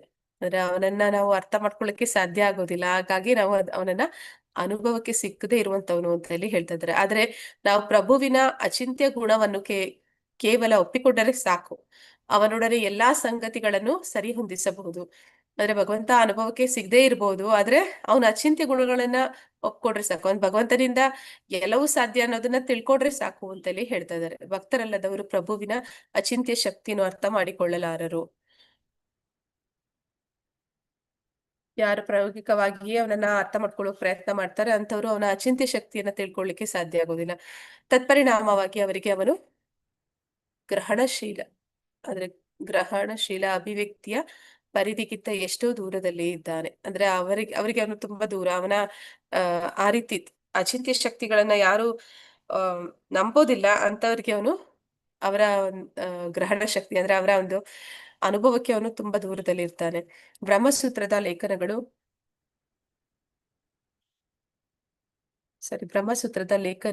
ಲೇಖಕನು ಈ ಸಂಗತಿಯನ್ನು ಒಪ್ಪಿಕೊಂಡು ಹೀಗೆ ಹೇಳುತ್ತಾನೆ: ಶ್ರುತೈಸ್ತು ಶಬ್ದ ಮೂಲತ್ವಾತ್. ದೇವೋತ್ತಮ ಪರಮಪುರುಷನು ಸಾಧಾರಣ ಮನುಷ್ಯನಿಗೆ ಅಚಿಂತ್ಯನಾದದ್ದರಿಂದ ವೈದಿಕ ವಿಧಿಗಳ ಸಾಕ್ಷ್ಯದ ಮೂಲಕ ಮಾತ್ರ ಅವನನ್ನು ಅರ್ಥ ಮಾಡಿಕೊಳ್ಳಬಹುದು. ನಾವು ಇದನ್ನ ತಿಳ್ಕೊಳ್ಳಿಕ್ಕೆ ಭಗವಂತ ಶಕ್ತಿ ಕೊಡಬೇಕು, ಆದ್ರೆ ನಾವು ಅದನ್ನ ಅಷ್ಟು ಶಕ್ತಿ ನಮ್ಮಲ್ಲಿ ಇಲ್ಲ ಅಂತಂದ್ರೆ ನೇರವಾಗಿ ವೇದಗಳಿಗೆ ಶರಣಾಗ್ಬೇಕು. ವೇದಗಳಲ್ಲಿ ಏನನ್ನ ಹೇಳಿದ್ದಾರೆ ಅದನ್ನ ನಾವು ಸ್ವೀಕಾರ ಮಾಡ್ಬೇಕಷ್ಟೆ. ಸ್ಕಂದ ಪುರಾಣವು ಅಚಿಂತ್ಯ ಖಲು ಯೇ ಭಾವನಾ ತಾಮ್ಸ್ ತರ್ಕೇನ ಯೋಜಯೇತ್. ಸಾಮಾನ್ಯ ಮನುಷ್ಯರಿಗೆ ಅಚಿಂತ್ಯವಾದ ವಿಷಯಗಳು ವಿವಾದದ ವಸ್ತುವಾಗಬಾರದು ಅದು ದೃಢಪಡಿಸುತ್ತದೆ. ಅಂದ್ರೆ ಸಾಮಾನ್ಯ ಮನುಷ್ಯರು ಅಚಿಂತ್ಯ ಶಕ್ತಿಗಳನ್ನ ವಾದ ವಿವಾದ ಮಾಡೋದಕ್ಕೆ ಸಾಧ್ಯ ಇಲ್ಲ. ಅಲ್ಲಿ ಏನ್ ಬೇಕಾದ್ರೂ ಭಗವಂತನಿಂದ ಸಾಧ್ಯ ಇದೆ. ಹಾಗಿರ್ಬೇಕಾದ್ರೆ ನಾವು ಹೀಗೆ ಆಗ್ಬೇಕು, ಹೀಗೆ ಆಗೋ ಆಗಿಲ್ಲ ಆ ತರ ವಾದ ಮಾಡೋದಕ್ಕೆ ಸಾಧ್ಯ ಇಲ್ಲ. ಭಗವಂತ ಏನ್ ಬೇಕಾದ್ರೂ ಯಾವಾಗ ಬೇಕಾದ್ರೂ ಹೇಗೆ ಬೇಕಾದ್ರೂ ಮಾಡ್ತಾನೆ. ರತ್ನಗಳು ಮತ್ತು ಔಷಧಗಳಂತಹ ಐಹಿಕ ವಸ್ತುಗಳಲ್ಲಿಯೂ ನಾವು ಅತ್ಯಂತ ಅದ್ಭುತವಾದ ಗುಣಗಳನ್ನು ಕಾಣುತ್ತೇವೆ. ಅನೇಕ ಸಲ ಅವುಗಳ ಗುಣಗಳು ಅಚಿಂತ್ಯವಾಗಿ ಕಾಣುತ್ತವೆ. ಅಂದ್ರೆ ಈ ಜ್ಯೋತಿಷಿಗಳು ಹೇಳ್ತಾರೆ, ಇಂತಹ ರತ್ನ ಇಂತಹ ಹರಳನ್ನ ಹಾಕೊಳ್ಳಿ, ಇದರಿಂದ ನಿಮ್ಗೆ ಈ ರೀತಿ ಒಳ್ಳೇದಾಗುತ್ತೆ ಅಂತ. ಅದೇ ರೀತಿ ಔಷಧಿಗಳು ಕೂಡ ನಮ್ಗೆ ಗೊತ್ತಿರೋದಿಲ್ಲ. ನಾವು ಪ್ರತಿದಿನ ಯಾವ್ದಾದ್ರು ಒಂದು ಔಷಧಿ ತಗೋತಾ ಇದೀವಿ, ವೈದ್ಯರು ಸಲಹೆ ಮಾಡಿದ್ದು ಅಂತಂದಾಗ ನಮ್ಗೆ ತಿಳಿದಿಲ್ಲ ಅದು ಹೇಗೆ ಕೆಲಸ ಮಾಡುತ್ತೆ ಅಂತ. ಆದ್ರೆ ಅದನ್ನ ತಗೊಂಡಾಗ ಅದಕ್ಕೆ ಮಾಡೋ ಕೆಲಸ ಮಾಡೇ ಮಾಡುತ್ತೆ. ಆದ್ರೆ ನನಗೆ ಅದ್ರ ಬಗ್ಗೆ ಗೊತ್ತಿಲ್ಲ ಅಂದ್ರೂ ಕೂಡ ನಾನು ಅದನ್ನ ಸ್ವೀಕಾರ ಮಾಡಿದಾಗ, ಆದ್ರೆ ವೈದ್ಯರು ಹೇಳಿದ ರೀತಿಯಲ್ಲಿ ತಗೊಂಡಾಗ ಅದ್ರ ಪರಿಣಾಮ ಇದ್ದೇ ಇರುತ್ತೆ. ಹಾಗೆ ಇಲ್ಲಿ ಹೇಳ್ತಾ ಇದ್ದಾರೆ ಭಗವಂತನ ವಿಷಯವಾಗಿ ಕೂಡ ಅದೇ ರೀತಿ ನಮ್ಗೆ ಅವನ ಬಗ್ಗೆ ತಿಳ್ಕೊಳ್ಳಿಕ್ಕೆ ಸಾಧ್ಯ ಇಲ್ಲ. ಹಾಗೆ ತಿಳ್ಕೊಳ್ಳಿಕ್ಕೆ ಸಾಧ್ಯ ಇಲ್ಲ ಅಂದ್ರೂ ಕೂಡ ವೇದಗಳು ಏನನ್ನ ಹೇಳ್ತವೆ ಅದನ್ನ ನಾವು ಸ್ವೀಕಾರ ಮಾಡಿದ್ರೆ ಸಾಕು ಅನ್ನೋದನ್ನಲ್ಲಿ ಹೇಳ್ತಾ ಇದ್ದಾರೆ. ಆದ್ರೆ ಔಷಧಿಯ ಶಕ್ತಿ ನಮ್ಗೆ ಗೊತ್ತಿಲ್ಲ ಅಂದ್ರೂ ಕೂಡ ವೈದ್ಯರು ಅದನ್ನ ಹೇಗೆ ತಗೋಬೇಕು ಅಂತ ಹೇಳಿದರೆ ಹಾಗೆ ತಗೊಂಡ್ರೆ ಆ ಒಂದು ಏನು ನಮ್ಮಲ್ಲಿರುವಂತ ರೋಗಗಳು ಗುಣ ಆಗುತ್ತೆ. ಹಾಗೆ ಈ ವೇದಗಳನ್ನು ಕೂಡ ನಾವು ಸ್ವೀಕಾರ ಮಾಡ್ಬೇಕಷ್ಟೇ ಅಂತ ಹೇಳಿ ಹೇಳ್ತಾ ಇದ್ದಾರೆ. ಅನೇಕ ಸಲ ಅವುಗಳ ಗುಣಗಳು ಅಚಿಂತ್ಯವಾಗಿ ಕಾಣುತ್ತವೆ. ಆದ್ದರಿಂದ ನಾವು ದೇವೋತ್ತಮ ಪರಮಪುರುಷನಲ್ಲಿ ಅಚಿಂತ್ಯವಾದ ಶಕ್ತಿಗಳನ್ನು ಆರೋಪಿಸದಿದ್ದರೆ ಅವನ ಸರ್ವೋತ್ತಮತೆಯನ್ನು ಸಾಧಿಸಲಾಗುವುದಿಲ್ಲ. ಆದ್ರೆ ನಾವು ಭಗವಂತ ಅಚಿಂತ್ಯ ಶಕ್ತಿಗಳನ್ನ ಹೊಂದಿದ್ದಾನೆ ಅನ್ನೋದನ್ನ ಯಾವಾಗ್ಲೂ ಕೂಡ ಒಪ್ಕೋಬೇಕು. ಈ ಅಚಿಂತ್ಯ ಶಕ್ತಿಗಳಿಂದ ಪ್ರಭುವಿನ ಮಹಿಮೆಗಳನ್ನು ಅರ್ಥ ಮಾಡಿಕೊಳ್ಳಲು ಕಷ್ಟ ಎಂದು ಸದಾ ಅಂಗೀಕರಿಸಲಾಗಿದೆ. ಅಚಿಂತ್ಯ ಶಕ್ತಿಗಳಿಂದಾಗಿ ಪ್ರಭುವಿನ ಮಹಿಮೆಗಳನ್ನು ಅರ್ಥ ಮಾಡಿಕೊಳ್ಳಲು ಕಷ್ಟ. ಅಂದ್ರೆ ಭಗವಂತನ ಮಹಿಮೆಗಳು ನಮ್ಗೆ ಯಾಕೆ ಅರ್ಥ ಮಾಡ್ಕೊಳ್ಳೋಕೆ ಕಷ್ಟ ಆಗುತ್ತೆ ಅಂತಂದ್ರೆ ಅವನಲ್ಲಿ ಈ ಶಕ್ತಿಗಳು ಇರೋದ್ರಿಂದ ಅಂತ ಹೇಳಿ ಹೇಳ್ತಾ ಇದ್ದಾರೆ. ಮಾನವ ಸಮಾಜದಲ್ಲಿ ಅಜ್ಞಾನ ಮತ್ತು ಪದಗಳ ಜಾದೂಗಾರಿಕೆ ಸರ್ವೇ ಸಾಮಾನ್ಯ. ಆದರೆ ಅವು ದೇವೋತ್ತಮ ಪರಮಪುರುಷನ ಅಚಿಂತ್ಯ ಶಕ್ತಿಗಳನ್ನು ಅರ್ಥ ಮಾಡಿಕೊಳ್ಳಲು ವ್ಯಕ್ತಿಗೆ ನೆರವಾಗುವುದಿಲ್ಲ. ಅಂದ್ರೆ ವಿವಾದ ಮಾಡುವಂತವರು ಆ ಒಂದು ಮಾತುಗಾರಿಕೆಯಿಂದ ಅವನನ್ನ ತಿಳ್ಕೊಳ್ಳೋದಕ್ಕೆ ಪ್ರಯತ್ನ ಪಟ್ಟರೆ ಅದು ಸಾಧ್ಯ ಇಲ್ಲ. ನಾವು ಅಂತಹ ಅಜ್ಞಾನ ಮತ್ತು ಪದಗಳ ಜಾದೂಗಾರಿಕೆಯನ್ನು ಅಂಗೀಕರಿಸಿದರೆ ಷಡೈಶ್ವರ್ಯದಲ್ಲಿನ ಪ್ರಭುವಿನ ಪರಿಪೂರ್ಣತೆಯನ್ನು ಒಪ್ಪಿಕೊಳ್ಳಲಾಗುವುದಿಲ್ಲ. ಉದಾಹರಣೆಗೆ ಪರಮಪ್ರಭುವಿನ ಐಶ್ವರ್ಯಗಳಲ್ಲಿ ಸಂಪೂರ್ಣ ಜ್ಞಾನವೂ ಒಂದು. ಆದ್ದರಿಂದ ಅವನಲ್ಲಿ ಅಜ್ಞಾನವಿದೆ ಎಂದು ಚಿಂತಿಸುವುದು ಹೇಗೆ? ಪ್ರಭು ಬ್ರಹ್ಮಾಂಡದ ಸೃಷ್ಟಿಯನ್ನು ಪಾಲನೆ ಮಾಡುವುದು ಮತ್ತು ಅದೇ ಸಮಯದಲ್ಲಿ ಅದರ ಪಾಲನಾ ಕಾರ್ಯದಲ್ಲಿ ನಿರ್ಲಕ್ಷ್ಯರಾಗಿರುವುದು ತದ್ವಿರುದ್ಧವಾಗಲಾರವು, ಏಕೆಂದರೆ ಅವನ ಶಕ್ತಿಗಳು ಅಚಿಂತ್ಯವಾದವುಗಳು ಎಂದು ವೈದಿಕ ಬೋಧನೆಗಳು ಮತ್ತು ವಿವೇಚನಾಪೂರ್ಣ ಪ್ರತಿಪಾದನೆಗಳು ಸ್ಥಾಪಿಸಿವೆ. ಸದಾ ಹಾವಿನ ಯೋಚನೆಯಲ್ಲಿ ಮುಳುಗಿರುವವನಿಗೆ ಹಗ್ಗವು ಯಾವಾಗಲೂ ಹಾವಿನಂತೆಯೇ ತೋರುತ್ತದೆ. ಅದೇ ರೀತಿಯಲ್ಲಿ ಐಹಿಕ ಗುಣಗಳಿಂದ ದಿಗ್ಭ್ರಾಂತನಾದವನಿಗೆ ಮತ್ತು ಪರಾತ್ಪರನನ್ನು ಕುರಿತು ಜ್ಞಾನದಿಂದ ವಿರಹಿತನಾದವನಿಗೆ ದೇವೋತ್ತಮ ಪರಮಪುರುಷನನ್ನು ವಿಭಿನ್ನ ದಿಗ್ಭ್ರಮಿತ ನಿರ್ಣಯಗಳಿಗೆ ಅನುಗುಣವಾಗಿ ತೋರುತ್ತಾನೆ. ಅಂದ್ರೆ ನಾವ್ ಯಾವಾಗ್ಲೂ ಕೂಡ ಈ ಲೌಕಿಕ ವಿಷಯಗಳನ್ನ ಲೌಕಿಕ ಇಂದ್ರಿಯಗಳ ಮೂಲಕ ಗ್ರಹಿಸ್ತಾ ಇದೀವಿ. ಹಾಗಾಗಿ ಅಲೌಕಿಕನಾದಂತಹ ಭಗವಂತನನ್ನ ನಾವು ಲೌಕಿಕ ಅಂದ್ರೆ ಅದೇ ಒಂದು ತಕ್ಕಡಿಯಲ್ಲಿ ತೂಗೋದಕ್ಕೆ ಹೋಗ್ತೀವಿ, ಆದ್ರೆ ಅದು ಸರಿ ಇಲ್ಲ, ಅದು ತಪ್ಪಾಗುತ್ತೆ ಅನ್ನೋದನ್ನಲ್ಲಿ ಹೇಳ್ತಾ ಇದ್ದಾರೆ. ಯಾಕೆ ಅಂದ್ರೆ ನಮ್ಗೆ ಅದು ಅಭ್ಯಾಸ ಆಗ್ಬಿಟ್ಟಿದೆ ಅಂತ. ಪರಾತ್ಪರನು ಸರ್ವಜ್ಞನು ಬ್ರಹ್ಮನ್, ಷಡೈಶ್ವರ್ಯಗಳಿಂದ ಪೂರ್ಣನಾದ ದೇವೋತ್ತಮ ಪರಮಪುರುಷನು ಭಗವಾನ್ ಆಗಿದ್ದರೆ ದ್ವಂದ್ವದಿಂದ ಬಾಧಿತನಾಗುವುದಿಲ್ಲವೇ ಎಂದು ಯಾರಾದರೂ ವಾದ ಮಾಡಬಹುದು.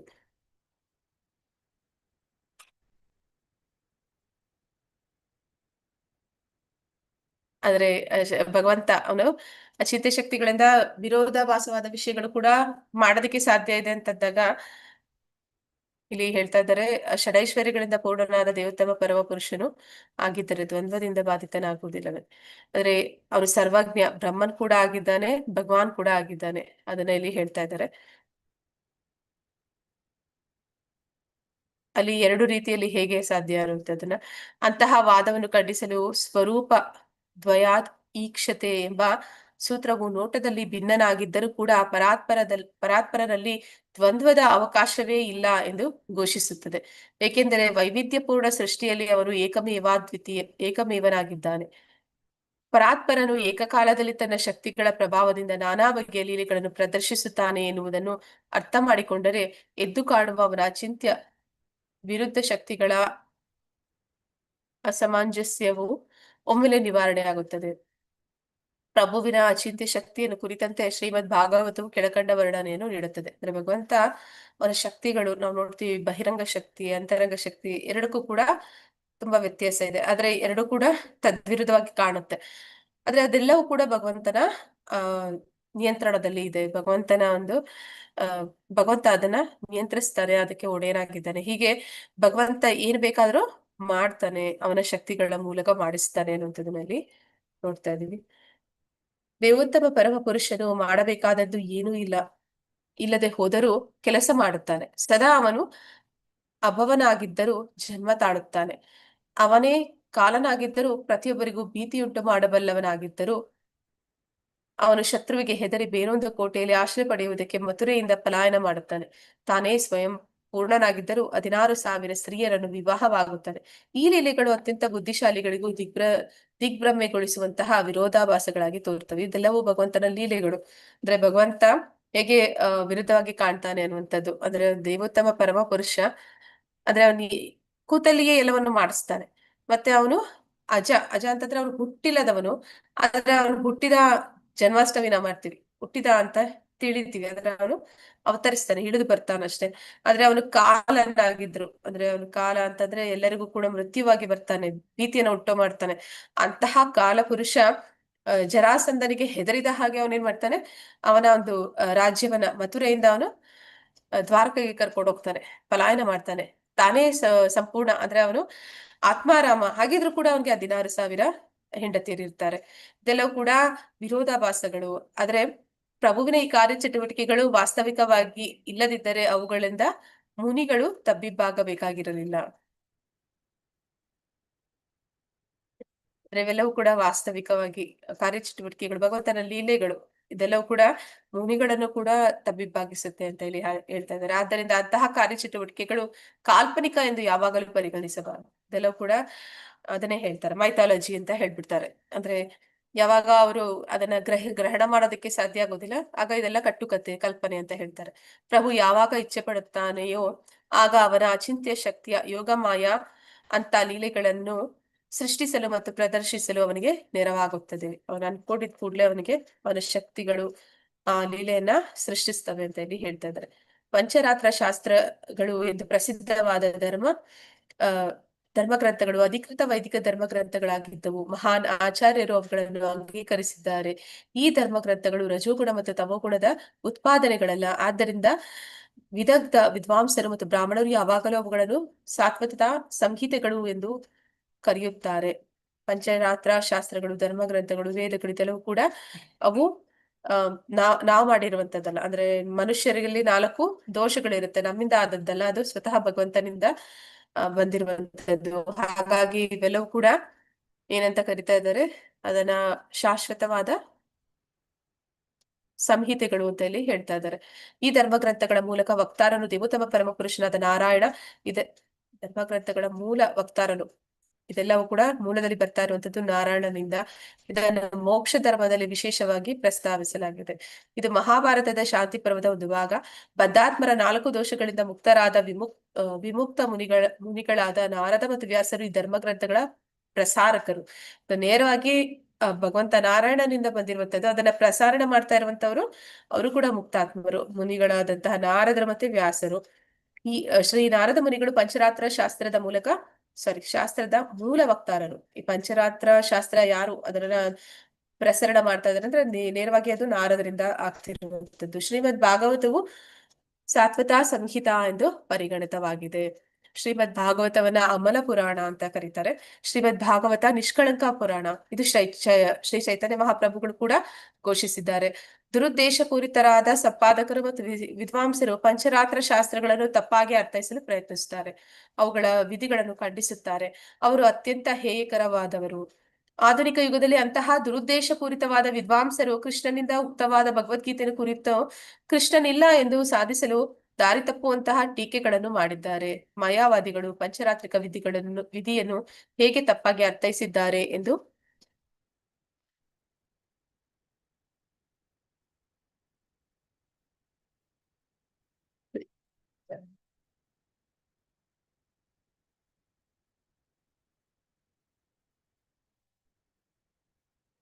ಅರ್ಥೈಸಿದ್ದಾರೆ ಎಂದು ಮುಂದೆ ತೋರಿಸಲಾಗಿದೆ.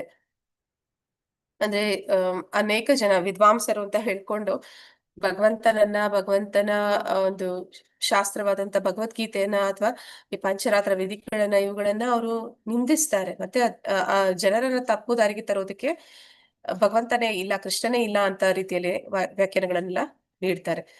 ವೇದಾಂತ ಸೂತ್ರ 2.2.42 ಕುರಿತು ವ್ಯಾಖ್ಯಾನ ಮಾಡುತ್ತಾ ಶ್ರೀಪಾದ ಶಂಕರಾಚಾರ್ಯರು ಸಂಕರ್ಷಣನು ಒಬ್ಬ ಜೀವ, ಸಂಕರ್ಷಣ ಅಂದ್ರೆ ಅವನು ಜೀವಿ ಅಂತ ಹೇಳ್ತಾ ಇದ್ದಾರೆ, ಸಾಮಾನ್ಯವಾದ ಒಬ್ಬ ಜೀವಿ ಎಂದು ಹೇಳುತ್ತಾರೆ.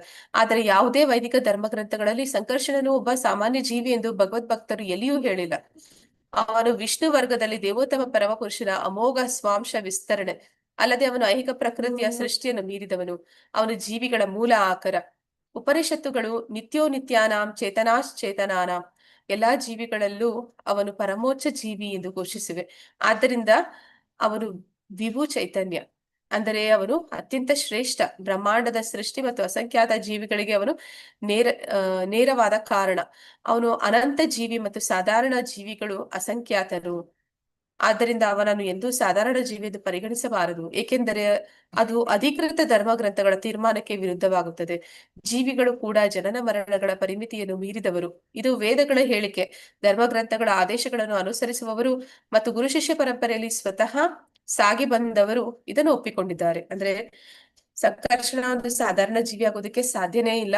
ಅವನು ಭಗವಂತನ ಸ್ವಾಂಶ ವಿಸ್ತರಣೆ. ಮತ್ತೆ ನಾವು ಜೀವಿಗಳು ಕೂಡ ಶಾಶ್ವತವಾದ ಒಂದು ಅಸ್ತಿತ್ವವನ್ನ ಹೊಂದಿರುವಂತವ್ರು. ಹೀಗಿರ್ಬೇಕಾದ್ರೆ ಸಂಕರ್ಷಣ ಹೇಗೆ ಅವನಿಗೆ ನಾಶ ಅನ್ನುವಂಥದ್ದು ಇರೋದಕ್ಕೆ ಸಾಧ್ಯ? ಅವನು ಹೇಗೆ ಹುಟ್ಟಿ ಅಥವಾ ಸಾಯೋದಕ್ಕೆ ಸಾಧ್ಯ? ನಾವೇ ಇಲ್ಲಿ ಆತ್ಮ ಸ್ವರೂಪದಲ್ಲಿ ಹುಟ್ಟಿಲ್ಲದವರು. ಹೀಗಿರ್ಬೇಕಾದ್ರೆ ಭಗವಂತ ಅವನು ಆತ್ಮಕ್ಕೂ ದೇಹಕ್ಕೂ ವ್ಯತ್ಯಾಸ ಇಲ್ಲದಿರುವಂತ ಸಂಕರ್ಷಣ, ಎಲ್ಲಾ ಸೃಷ್ಟಿಗೆ ಮೂಲ ಕಾರಣನಾದಂತವನು, ಅವನು ಹೇಗೆ ಸಾಧಾರಣ ಜೀವಿ ಆಗೋದಕ್ಕೆ ಸಾಧ್ಯ ಅನ್ನೋದನ್ನಲ್ಲಿ ಹೇಳ್ತಾ ಇದ್ದಾರೆ. ವೇದಾಂತ ಸೂತ್ರ 2.2.43 ಕುರಿತ ಶಂಕರಾಚಾರ್ಯರ ವ್ಯಾಖ್ಯಾನಕ್ಕೆ ಉತ್ತರವಾಗಿ ಹೇಳಬೇಕೆಂದರೆ, ಅನೇಕ ವಿಧಗಳಲ್ಲಿ ಹಂಚಲಾಗಿರುವ ವಿಷ್ಣು ವರ್ಗಗಳಲ್ಲಿ ಮೂಲ ವಿಷ್ಣುವೇ ಮೂಲ ಸಂಕರ್ಷಣ. ಮೂಲ ಎಂದರೆ ಆದಿಮ, ಸಂಕರ್ಷಣನು ವಿಷ್ಣುವೇ. ಆದರೆ ಅವನಿಂದ ಬೇರೆ ಎಲ್ಲಾ ವಿಷ್ಣುಗಳು ವಿಸ್ತರಣೆಗೊಳ್ಳುತ್ತಾರೆ. ಇದನ್ನು ಬ್ರಹ್ಮ ಸಂಹಿತೆಯಲ್ಲಿ ದೃಢಪಡಿಸಲಾಗಿದೆ. 5.46 ಅದರಲ್ಲಿ ಒಂದು ಜ್ವಾಲೆಯಿಂದ ಹೊತ್ತಿಸಲಾದ ಇನ್ನೊಂದು ಜ್ವಾಲೆಯು ಮೂಲತಃ ಜ್ವಾಲೆಯಂತೆಯೇ ವರ್ತಿಸುವ ಹಾಗೆ ಮೂಲ ಸಂಕರ್ಷಣದಿಂದ ಮೂಡಿಬರುವ ವಿಷ್ಣುಗಳು ಮೂಲ ವಿಷ್ಣುವಿನಂತೆಯೇ ಇರುತ್ತಾರೆ ಎಂದು ಹೇಳಿದೆ. ಹೀಗೆ ತನ್ನನ್ನೇ ವಿಸ್ತರಿಸಿಕೊಳ್ಳುವ ದೇವೋತ್ತಮ ಪರಮಪುರುಷನಾದ ಗೋವಿಂದನನ್ನು ಜೀವಿಯು ಆರಾಧಿಸಬೇಕು. ಅಂದ್ರೆ ಒಂದು ಬೆಳಕಿನಿಂದ ಬೇರೆ ದೀಪಗಳನ್ನ ಬೆಳಗಿದ ಹಾಗೆ ಭಗವಂತನ ವಿಸ್ತರಣೆಗಳು, ಸ್ವಾಂಶ ವಿಸ್ತರಣೆಗಳು ಅನ್ನೋದನ್ನಲ್ಲಿ ಹೇಳ್ತಾ ಇದ್ದಾರೆ. ಹಾಗೆ ಮೂಲ ಸಂಕರ್ಷಣನು ಕೂಡ ಎಲ್ಲ ವಿಷ್ಣು ರೂಪಗಳಿಗೆ ಅವನು ಮೂಲ ಆಗ್ತಾನೆ, ಹಾಗೆ ಅವನೇ ಆರಂಭ ಆಗ್ತಾನೆ. ಹೀಗೆ ಗೋವಿಂದ ಎಲ್ಲದಕ್ಕೂ ಕೂಡ ಮೊದಲಿಗನು, ಅವನಿಂದ ಇವೆಲ್ಲವೂ ಕೂಡ ಬರುವಂತದ್ದು. ಅಂತಹ ಗೋವಿಂದನನ್ನ ಆರಾಧಿಸ್ಬೇಕು ಅನ್ನೋದನ್ನಲ್ಲಿ ತಿಳಿಸ್ತಾ ಇದ್ದಾರೆ. 44ನೇ ಸೂತ್ರವನ್ನು ಕುರಿತ ಶಂಕರಾಚಾರ್ಯರ ವ್ಯಾಖ್ಯಾನಕ್ಕೆ ಉತ್ತರವಾಗಿ ಹೀಗೆ ಉತ್ತರಿಸಬಹುದು. ವಿಷ್ಣುವಿನ ಎಲ್ಲ ವಿಸ್ತರಣೆಗಳು ಬೇರೆ ಬೇರೆ ರೂಪಗಳು ಎಂಬ ಹೇಳಿಕೆಯನ್ನು ಪಂಚರಾತ್ರ ವಿಧಿಗಳನ್ನು ಕಟ್ಟುನಿಟ್ಟಾಗಿ ಪಾಲಿಸುವ ಯಾವ ಪರಿಶುದ್ಧ ಭಕ್ತರು ಅಂಗೀಕರಿಸುವುದಿಲ್ಲ.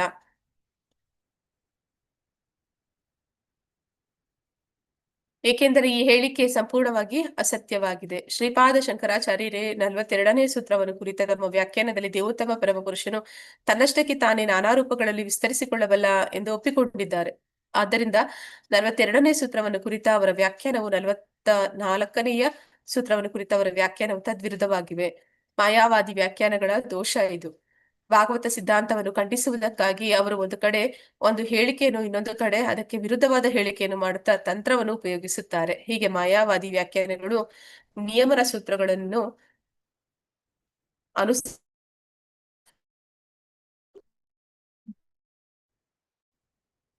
ಭಾಗವತ ಸಿದ್ಧಾಂತವು ನಾರಾಯಣನ 4 ರೂಪಗಳನ್ನು ಅಂಗೀಕರಿಸುತ್ತದೆ, ಆದರೆ ಅದು ಅನೇಕ ದೇವರುಗಳನ್ನು ಅಂಗೀಕರಿಸುವುದಿಲ್ಲ ಎನ್ನುವುದನ್ನು ಗಮನಿಸಬೇಕು. ಅದರಲ್ಲಿ ಮೊದಲಿಗೆ ಅವರು ಹೇಳ್ತಾರೆ, ಭಗವಂತ ನಾರಾಯಣ ಅವನು ಅನೇಕ ರೂಪಗಳನ್ನ ಪಡಿತಾನೆ ಅಂತ. ನಂತರ ಹೇಳ್ತಾರೆ ಅವನ ಬೇರೆ ಬೇರೆ ರೂಪಗಳನ್ನ ಪಡೆಯುವುದಲ್ಲ, ಅವನಿಂದ ಬರುವಂತದ್ದು ಎಲ್ಲ ಜೀವತತ್ವ ಅನ್ನುವಂಥದ್ದು. ಹಾಗಾಗಿ ಅದಕ್ಕೂ ಮೂಲದಲ್ಲಿ ಇರುವಂತಹ ನಾರಾಯಣನಿಗೂ ಅವನ ವಿಸ್ತರಣೆಗಳಿಗೂ ವ್ಯತ್ಯಾಸ ಇದೆ ಅನ್ನುವಂಥದ್ದು. ಅದು ಮತ್ತೆ 44ನೇದ್ರಲ್ಲಿ ಅವರು ಹೇಳ್ತಾ ಇರುವಂತದ್ದು 42ನೇ ಸೂತ್ರದಲ್ಲಿ ಹೇಳುವಂತದ್ದು ವಿರೋಧಾಭಾಸ ಆಗುತ್ತೆ. ಹಾಗಾಗಿ ಅವರು ಆ ಒಂದು ಮಾತುಗಾರಿಕೆ ತಂತ್ರದಿಂದ ನಿಂದಿಸೋದಕ್ಕೆ ಪ್ರಯತ್ನ ಪಡ್ತಾರೆ. ಅದರಲ್ಲಿ ಭಾಗವತ ಸಿದ್ಧಾಂತವು ನಾರಾಯಣನ 4 ರೂಪಗಳನ್ನ ಅಂಗೀಕರಿಸುತ್ತೆ, ಆದರೆ ಅದು ದೇವರುಗಳನ್ನು ಅಂಗೀಕರಿಸುವುದನ್ನು ಗಮನಿಸಬೇಕು. ಆದ್ರೆ ಇಲ್ಲಿ 4 ರೂಪಗಳು ಇದೆ ಅನ್ನುವಂಥದ್ದನ್ನ ಹೇಳ್ತಾರೆ ಹೊರತು ಕೃಷ್ಣನೊಬ್ಬನೇ ದೇವೋತ್ತಮ ಪರಮಪುರುಷ. ಇದನ್ನ ಭಾಗವತ ಕೂಡ ಹೇಳುತ್ತೆ. ದೇವೋತ್ತಮ ಪರಮಪುರುಷನಾದ ಪರಮಸತ್ಯರು ಏಕಮೇವ ದ್ವಿತೀಯ ಎಂದು ಭಕ್ತರು ಪರಿಪೂರ್ಣವಾಗಿ ಚೆನ್ನಾಗಿ ತಿಳಿದಿದ್ದಾರೆ. ಅವರು ಎಂದೂ ಸರ್ವ ದೇವತಾ ಆರಾಧಕರಲ್ಲ, ಏಕೆಂದರೆ ಇದು ವೇದಗಳ ವಿಧಿಗೆ ವಿರುದ್ಧವಾದದ್ದು. ನಾರಾಯಣನು ಲೋಕೋತ್ತರ ನಾನಾ ದಿವ್ಯ ಶಕ್ತಿಗಳ ಮೇಲೆ ಅವನ ಅಚಿಂತ್ಯವಾದ ಒಡೆತನವನ್ನು ಹೊಂದಿದ್ದಾನೆ ಎಂದು ಭಕ್ತರು ದೃಢ ವಿಶ್ವಾಸದಿಂದ ಸಂಪೂರ್ಣವಾಗಿ ನಂಬುತ್ತಾರೆ. ಆದ್ದರಿಂದ ಈ ವಿಚಾರಗಳನ್ನು ಸ್ಪಷ್ಟವಾಗಿ ನಿರೂಪಿಸಲಾಗಿರುವ ಶ್ರೀಲರೂಪ ಗೋಸ್ವಾಮಿಯವರ ಲಘು ಭಾಗವತಾಮೃತವನ್ನು ವಿದ್ವಾಂಸರು ಪರಾಮರ್ಶಿಸಬೇಕು ಎಂದು ನಾವು ಪ್ರತಿಪಾದಿಸುತ್ತೇವೆ. ವಾಸುದೇವ, ಸಂಕರ್ಷಣ, ಪ್ರದ್ಯುಮ್ನ ಮತ್ತು ಅನಿರುದ್ಧರು ಕಾರಣ ಮತ್ತು ಪರಿಣಾಮಗಳ ಮೂಲಕ ವಿಸ್ತರಣೆಗೊಂಡಿದ್ದಾರೆ ಎಂದು ಸಾಧಿಸಲು ಶ್ರೀಪಾದ ಶಂಕರಾಚಾರ್ಯರು ಪ್ರಯತ್ನಿಸಿದ್ದಾರೆ. ಅವರು ಮಣ್ಣು ಮತ್ತು ಮಣ್ಣಿನ ಮಡಿಕೆಗಳಿಗೆ ಅವರನ್ನು ಹೋಲಿಸಿದ್ದಾರೆ, ಆದರೆ ಇದು ಸಂಪೂರ್ಣವಾಗಿ ಅವಿವೇಕ. ಏಕೆಂದರೆ ಅವರ ವಿಸ್ತರಣೆಗಳಲ್ಲಿ ಕಾರಣ ಮತ್ತು ಪರಿಣಾಮ ಎಂಬುದು ಇಲ್ಲ. ನಾನ್ಯಾದ್ ಯತ್ ಸದ್ ಅಸತ್ ಪರಂ. ಕೂರ್ಮ ಪುರಾಣವು ಕೂಡ ದೇಹಾದೇಹಿ ವಿಭೋ ಅಯಂ ಉತ್ತಮ ಪರಮಪುರುಷನಲ್ಲಿ ದೇಹ ಮತ್ತು ಆತ್ಮದ ನಡುವೆ ಯಾವ ವ್ಯತ್ಯಾಸವೂ ಇಲ್ಲ ಎಂದು ದೃಢಪಡಿಸುತ್ತದೆ. ಕಾರಣ ಮತ್ತು ಪರಿಣಾಮಗಳು ಐಹಿಕ.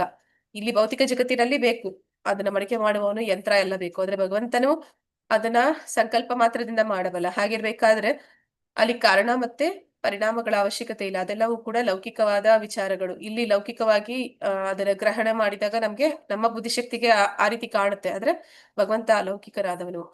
ಉದಾಹರಣೆಗೆ ತಂದೆಯ ದೇಹವು ಮಗನ ದೇಹಕ್ಕೆ ಕಾರಣ ಎಂಬುದು ಸ್ಪಷ್ಟ, ಆದ್ರೆ ಆತ್ಮವು ಕಾರಣವೂ ಅಲ್ಲ. ಅಂದ್ರೆ ಒಂದು ಮಗು ಹುಟ್ಟಬೇಕಂದ್ರೆ ಆ ದೇಹ, ಮಗನ ದೇಹ ಅದೇನ್ ಬರ್ತಿದೆ ಅದು ತಂದೆಯ ಒಂದು ಕೊಡುಗೆ ಆಗಿರ್ಬೋದು, ಆದ್ರೆ ಆ ಮಗನ ಆತ್ಮ ತಂದೆಯ ಕೊಡುಗೆ ಅಲ್ಲ, ಪರಿಣಾಮವೂ ಅಲ್ಲ. ಆಧ್ಯಾತ್ಮಿಕ ನೆಲೆಯಲ್ಲಿ ಕಾರಣ ಮತ್ತು ಪರಿಣಾಮಗಳಲ್ಲಿ ಯಾವುದೇ ವ್ಯತ್ಯಾಸವನ್ನು ನಾವು ಕಾಣುವುದಿಲ್ಲ. ದೇವೋತ್ತಮ ಪರಮಪುರುಷನ ಎಲ್ಲ ರೂಪಗಳು ಆಧ್ಯಾತ್ಮಿಕವಾಗಿ ಶ್ರೇಷ್ಠವಾದದ್ದರಿಂದ ಅವು ಐಹಿಕ ಪ್ರಕೃತಿಯ ಸಮಾನ ನಿಯಂತ್ರಕಗಳು ಹೌದು. 4ನೇ ಆಯಾಮದಲ್ಲಿ ನಿಂತಿರುವ ಅವು ದಿವ್ಯ ನೆಲೆಯ ಪ್ರಧಾನ ರೂಪಗಳು. ಅವುಗಳ ವಿಸ್ತರಣೆಯಲ್ಲಿ ಐಹಿಕ ಕಾಲುಷ್ಯದ ಯಾವ ಸುಳಿವೂ ಇಲ್ಲ. ಏಕೆಂದರೆ ಐಹಿಕ ನಿಯಮಗಳು ಅವುಗಳ ಮೇಲೆ ಪ್ರಭಾವ ಬೀರಲಾರವು. ಐಹಿಕ ಪ್ರಪಂಚದ ಆಚೆ ಕಾರಣ ಮತ್ತು ಪರಿಣಾಮ ಎಂಬ ನಿಯಮಗಳಿಲ್ಲ. ಅಲ್ಲಿ ಅದೆಲ್ಲ ಇಲ್ಲ ಆ ರೀತಿ. ಅಂದ್ರೆ ಮೂಲದಿಂದ ಮಣ್ಣಿನಿಂದ ಮಡಿಕೆ ಆ ರೀತಿ ಎಲ್ಲ ಇಲ್ಲ. ಅಂದ್ರೆ ತಂದೆಯಿಂದ ಮಗ ಬರ್ತಾ ಇದ್ದಾನೆ ಅಂದ್ರೆ ಅವನ ಆತ್ಮಕ್ಕೆ ತಂದೆ ಕಾರಣ ಆಗುದಿಲ್ಲ. ಆದ್ದರಿಂದ ಕಾರಣ ಮತ್ತು ಪರಿಣಾಮದ ಅರಿವು ದೇವೋತ್ತಮ ಪರಮಪುರುಷನ ಪೂರ್ಣ ಮತ್ತು ದಿವ್ಯ ಸಂಪೂರ್ಣ ವಿಸ್ತರಣೆಗಳನ್ನು ಸಮೀಪಿಸಲಾರವು. ವೈದಿಕ ಸಾಹಿತ್ಯವು ಇದನ್ನು ರುಜುವಾತು ಮಾಡಿದೆ. ಇಲ್ಲಿ ವೈದಿಕ ಸಾಹಿತ್ಯದ ಮೂಲಕ ಕೂಡ ಉಲ್ಲೇಖ ಕೊಡ್ತಾ ಇದ್ದಾರೆ.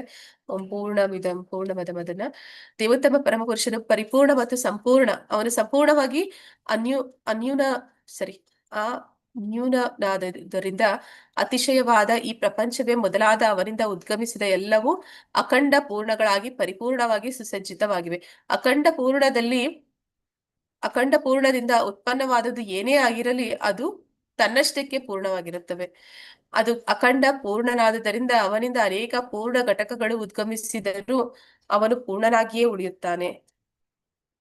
ಬೃಹದ್ ಅರಣ್ಯಕ ಉಪನಿಷತ್ತು 5.1 ವಿಷ್ಣುವಿನ ಬಹಿರಂಗ ಲಕ್ಷಣವಾದ ಸಮಸ್ತ ಬ್ರಹ್ಮಾಂಡದ ಸೃಷ್ಟಿಯನ್ನು ಮಾಯೆಯ ನಿಯಂತ್ರಕನಾದ ದೇವೋತ್ತಮ ಪರಮಪುರುಷನೊಡನೆ ಅಥವಾ ಅವನ 4 ವಿಸ್ತರಣೆಗಳೊಡನೆ ಹೋಲಿಸಲು ಭಕ್ತರಲ್ಲದವರು ಭಕ್ತಿ ಸೇವೆಯ ವಿವಿಧ ನಿಯಮಗಳನ್ನು ಉಲ್ಲಂಘಿಸುತ್ತಾರೆ ಎನ್ನುವುದು ತೀರಾ ಸ್ಪಷ್ಟ.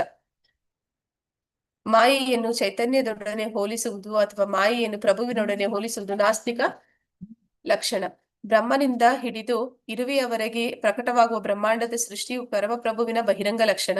ಭಗವದ್ಗೀತೆಯಲ್ಲಿ ದೃಢಪಡಿಸಿದಂತೆ ಏಕಾಂಶೇನ ಸ್ಥಿತೋ ಜಗತ್. ಅದು ಪ್ರಭುವಿನ ಶಕ್ತಿಯ ಕಾಲು ಭಾಗದಷ್ಟಿರುತ್ತದೆ. ಮಾಯಾಶಕ್ತಿಯ ಬ್ರಹ್ಮಾಂಡದ ಸೃಷ್ಟಿಯು ಐಹಿಕ ಪ್ರಕೃತಿಯಾಗಿದೆ. ಐಹಿಕ ಪ್ರಕೃತಿಯಲ್ಲಿರುವ ಪ್ರತಿಯೊಂದನ್ನು ಜಡವಸ್ತುವಿನಿಂದ ಮಾಡಲಾಗಿದೆ. ಆದ್ದರಿಂದ ಐಹಿಕ ಪ್ರಕೃತಿಯ ವಿಸ್ತರಣೆಗಳು ದೇವೋತ್ತಮ ಪರಮಪುರುಷನ ಚತುರ್ವ್ಯೂಹ 4 ವಿಸ್ತರಣೆಗಳೊಡನೆ ಹೋಲಿಸಲು ಪ್ರಯತ್ನ ಮಾಡಬಾರದು. ಆದರೆ ದುರಾದೃಷ್ಟವಶಾತ್ ಮಾಯಾವಾದಿ ಸಿದ್ಧಾಂತವು ಅನೌಚಿತ್ಯದಿಂದ ಇದನ್ನೇ ಮಾಡಲು ಪ್ರಯತ್ನಿಸುತ್ತದೆ. ಅಂದ್ರೆ ಇಲ್ಲಿ ಭೌತಿಕ ಜಗತ್ತು ಬ್ರಹ್ಮನಿಂದ ಇರುವವರೆಗೂ ಏನಿದೆ ಇದು ಭೌತಿಕ ಜಗತ್ತು. ಅದನ್ನ ಏಕಾಂಶ ಅಂತ ಹೇಳ್ತಾರೆ. ಅಂದ್ರೆ ಏಕಾಂಶೇನ ಸ್ಥಿತೋ ಜಗತ್ ಅಂದ್ರೆ ಕಾಲು ಭಾಗ ಅಷ್ಟೇ ಭಗವಂತನ ಸೃಷ್ಟಿಯ. ಇದನ್ನ ಮಾಯೆ ಅವಳ ಆಧಿಪತ್ಯದಲ್ಲಿದೆ ಅಂತ ಹೇಳುವಂಥದ್ದು ಸತ್ಯ. ಆದ್ರೆ ಭಗವಂತ ಮತ್ತೆ ಭಗವಂತನ ಚತುರ್ವ್ಯೂಹ ಅದೇನಿದೆ ಅದು ಆಧ್ಯಾತ್ಮಿಕ ಜಗತ್ತಿನಲ್ಲಿ ಇರೋದ್ರಿಂದ ಅವರನ್ನ ಮಾಯೆ ಅವಳು ನಿಯಂತ್ರಣ ಮಾಡೋದಕ್ಕೆ ಸಾಧ್ಯ ಇಲ್ಲ. ಅದನ್ನೇ ಇಲ್ಲಿ ಹೇಳ್ತಾ ಇದ್ದಾರೆ. ವೇದಾಂತ ಸೂತ್ರ 2.2.45 ಕುರಿತ ಶಂಕರಾಚಾರ್ಯರ ವ್ಯಾಖ್ಯಾನಕ್ಕೆ ಉತ್ತರಿಸಲು ದಿವ್ಯ ಗುಣಗಳ ಸಾರ ಮತ್ತು ಆಧ್ಯಾತ್ಮಿಕ ಪ್ರಕೃತಿಯನ್ನು ಲಘು ಭಾಗವತಾಮೃತದಲ್ಲಿ ಶ್ಲೋಕ 97ರಿಂದ 99 ಹೀಗೆ ವರ್ಣಿಸಿದೆ. ಜಡವಸ್ತುಗಳಲ್ಲಿ ಮಾತ್ರ ಗುಣಗಳು ಮೈದೋರಿರುವುದರಿಂದ ದಿವ್ಯತ್ವವು ಎಲ್ಲಾ ಗುಣಗಳಿಂದ ರಹಿತವಾಗಿರಬೇಕು ಎಂದು ಕೆಲವರು ಹೇಳುತ್ತಾರೆ. ಅವರ ಪ್ರಕಾರ ಎಲ್ಲಾ ಗುಣಗಳು ತಾತ್ಕಾಲಿಕವಾದ ಹೊಯ್ದಾಡುತ್ತಿರುವ ಮರೀಚಿಕೆಯಂತೆ. ಆದರೆ ಇದು ಅಂಗೀಕಾರ್ಹವಲ್ಲ. ದೇವೋತ್ತಮ ಪರಮ ಪುರುಷನು ಪರಾತ್ಪರನಾದುದರಿಂದ ಅವನ ಗುಣಗಳು ಅವನಿಗಿಂತ ಭಿನ್ನವೇನಲ್ಲ. ಅವನ ರೂಪ, ನಾಮ, ಗುಣಗಳು ಮತ್ತು ಅವನಿಗೆ ಸಂಬಂಧಿಸಿದ ಬೇರೆ ಎಲ್ಲವೂ ಅವನಷ್ಟೇ ಆಧ್ಯಾತ್ಮಿಕವಾಗಿವೆ. ದೇವೋತ್ತಮ ಪರಮ ಪುರುಷನ ಪ್ರತಿಯೊಂದು ಗುಣಾತ್ಮಕ ವಿಸ್ತರಣೆಗಳು ಅವನೊಡನೆ ಅನುರೂಪತೆಯನ್ನು ಹೊಂದಿದೆ. ಅವನ ಪರಮ ಸತ್ಯನಾದ ದೇವೋತ್ತಮ ಪರಮ ಪುರುಷ ಎಲ್ಲಾ ಸಂತೋಷಗಳ ನಿಧಿಯಾದ್ದರಿಂದ ಅವನಿಂದ ವಿಸ್ತರಣೆಗೊಳ್ಳುವ ಎಲ್ಲಾ ದಿವ್ಯ ಗುಣಗಳು ಸಂತೋಷದ ನಿಧಿಗಳೇ ಆಗಿವೆ. ಇದನ್ನು ಬ್ರಹ್ಮತರ್ಕ ಎಂಬ ಧರ್ಮಗ್ರಂಥದಲ್ಲಿ ದೃಢಪಡಿಸಲಾಗಿದೆ. ಆದ್ದರಿಂದ ಹೀಗೆ ಹೇಳಿದೆ: ಪರಮಪ್ರಭು ಹರಿಯು ಸ್ವಯಂ ಅರ್ಹತೆ ಪಡೆದವನು. ಆದ್ದರಿಂದ ವಿಷ್ಣು ಅವನ ಪರಿಶುದ್ಧ ಭಕ್ತರು ಮತ್ತು ಅವರ ದಿವ್ಯ ಗುಣಗಳು ತಾವಿರುವ ವ್ಯಕ್ತಿಗಳಿಗಿಂತ ಬೇರೆ ಏನಲ್ಲ. ವಿಷ್ಣು ಪುರಾಣದಲ್ಲಿ ಪ್ರಭು ವಿಷ್ಣುವನ್ನು ಹೀಗೆ ಅರ್ಚಿಸಲಾಗಿದೆ: ದೇವೋತ್ತಮ ಪರಮ ಪುರುಷನು ನಮ್ಮ ಮೇಲೆ ಕರುಣೆ ತೋರಲಿ. ಅವನ ಅಸ್ತಿತ್ವವು ಎಂದಿಗೂ ಐಹಿಕ ಗುಣಗಳಿಂದ ಕಲುಷಿತವಾಗುವುದಿಲ್ಲ. ಅದೇ ವಿಷ್ಣು ಪುರಾಣದಲ್ಲಿ ಜ್ಞಾನ, ಐಶ್ವರ್ಯ, ಸೌಂದರ್ಯ, ಶಕ್ತಿ ಮತ್ತು ಪ್ರಭಾವ ಮುಂತಾದ ಪರಮ ಪ್ರಭುವಿಗೆ ಆರೋಪಿಸಲಾದ ಎಲ್ಲಾ ಗುಣಗಳು ಅವನಿಂದ ಬೇರೆ ಏನಲ್ಲ ಎಂದು ಹೇಳಲಾಗಿದೆ.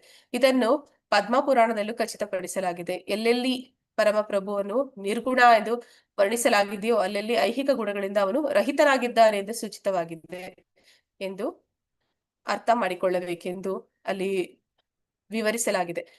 ಅಂದ್ರೆ ಇಲ್ಲಿ ಭಗವಂತ ಏನು ಅಂತಂದ್ರೆ ಅವನು ಷಡೈಶ್ವರ್ಯ ಅಂದ್ರೆ ಎಲ್ಲಾ ಭಗಗಳನ್ನ ಹೊಂದಿದ್ದಾನೆ. ಮತ್ತೆ ಅವನಲ್ಲಿ ಅನೇಕ ದಿವ್ಯ ಗುಣಗಳು ಇದೆ. ಅವನು ಗುಣಾತೀತ ಅಂತ ಹೇಳುವಾಗಲೇ ಅದು ಐಹಿಕ ಗುಣಗಳಿಗೆ ಅವನು ಅತೀತ ಅನ್ನುವಂಥದ್ದನ್ನೇ ಇದು ಸೂಚನೆ ಮಾಡುತ್ತೆ.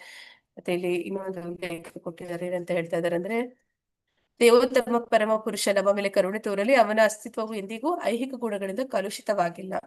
ಗುಣಾತೀತ ಅನ್ನೋ ಪದದ ಅರ್ಥ ಏನು ಅಂತಂದ್ರೆ, ಅವನಲ್ಲಿ ದಿವ್ಯ ಗುಣಗಳು ಇದೆ, ಆದ್ರೆ ಅವನಲ್ಲಿ ಯಾವುದೇ ಐಹಿಕ ಗುಣಗಳು ಇಲ್ಲ ಅನ್ನುವಂಥದ್ದು.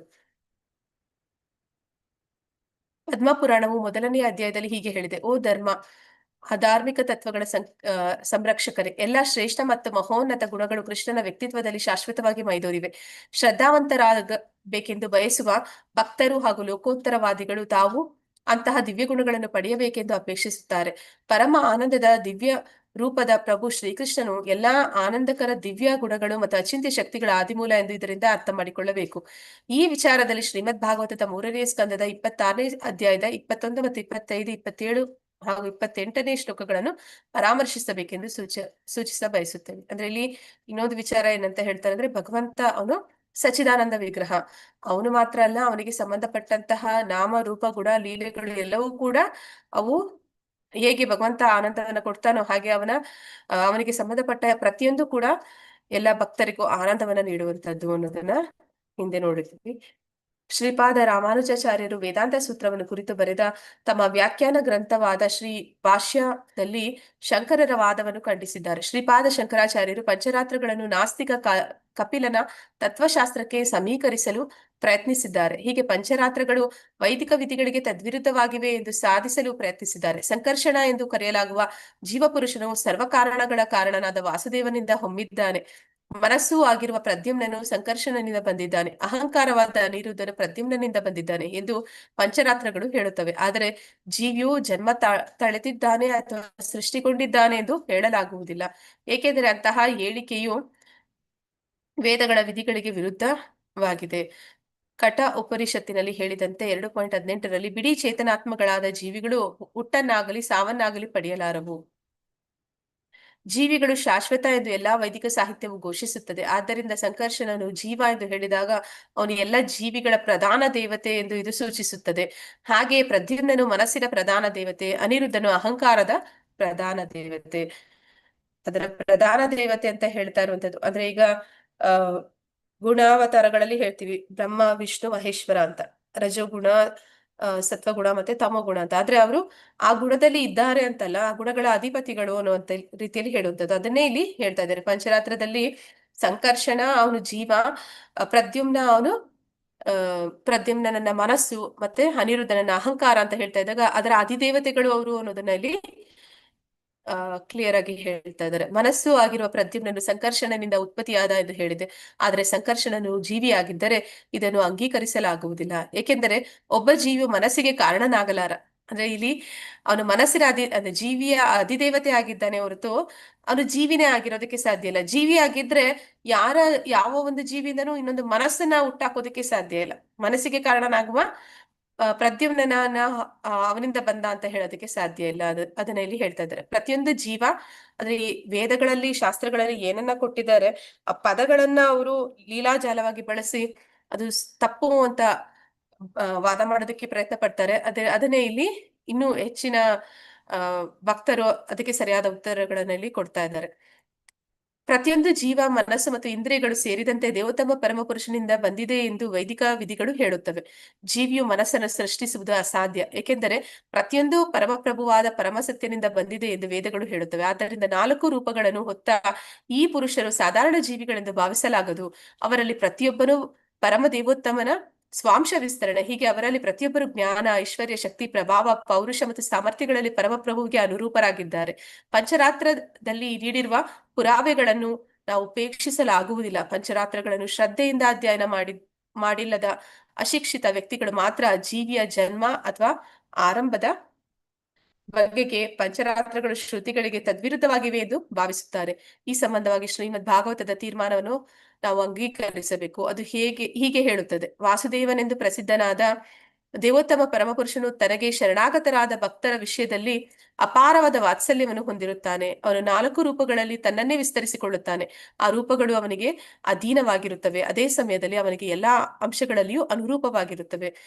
ಪೌಸ್ಕರ ಸಂಹಿತೆಯು ಹೀಗೆ ಹೇಳುತ್ತದೆ: ದೇವೋತ್ತಮ ಪರಮಪುರುಷನ 4 ರೂಪಗಳನ್ನು ಬ್ರಾಹ್ಮಣರು ಅರ್ಚಿಸಬೇಕು ಎಂದು ಪ್ರತಿಪಾದಿಸುವ ಧರ್ಮಗ್ರಂಥಗಳನ್ನು ಆಗಮಗಳು, ಪ್ರಮಾಣಭೂತವಾದ ವೈದಿಕ ಸಾಹಿತ್ಯಗಳು ಎಂದು ಕರೆಯುತ್ತಾರೆ. ಈ 4 ರೂಪಗಳನ್ನು ಅರ್ಚಿಸುವುದು ದೇವೋತ್ತಮ ಪರಮಪುರುಷ ವಾಸುದೇವನನ್ನು ಅರ್ಚಿಸಿದಂತೆಯೇ ಎಂದು ಎಲ್ಲಾ ವೈಷ್ಣವ ಸಾಹಿತ್ಯದಲ್ಲಿಯೂ ಹೇಳಲಾಗಿದೆ.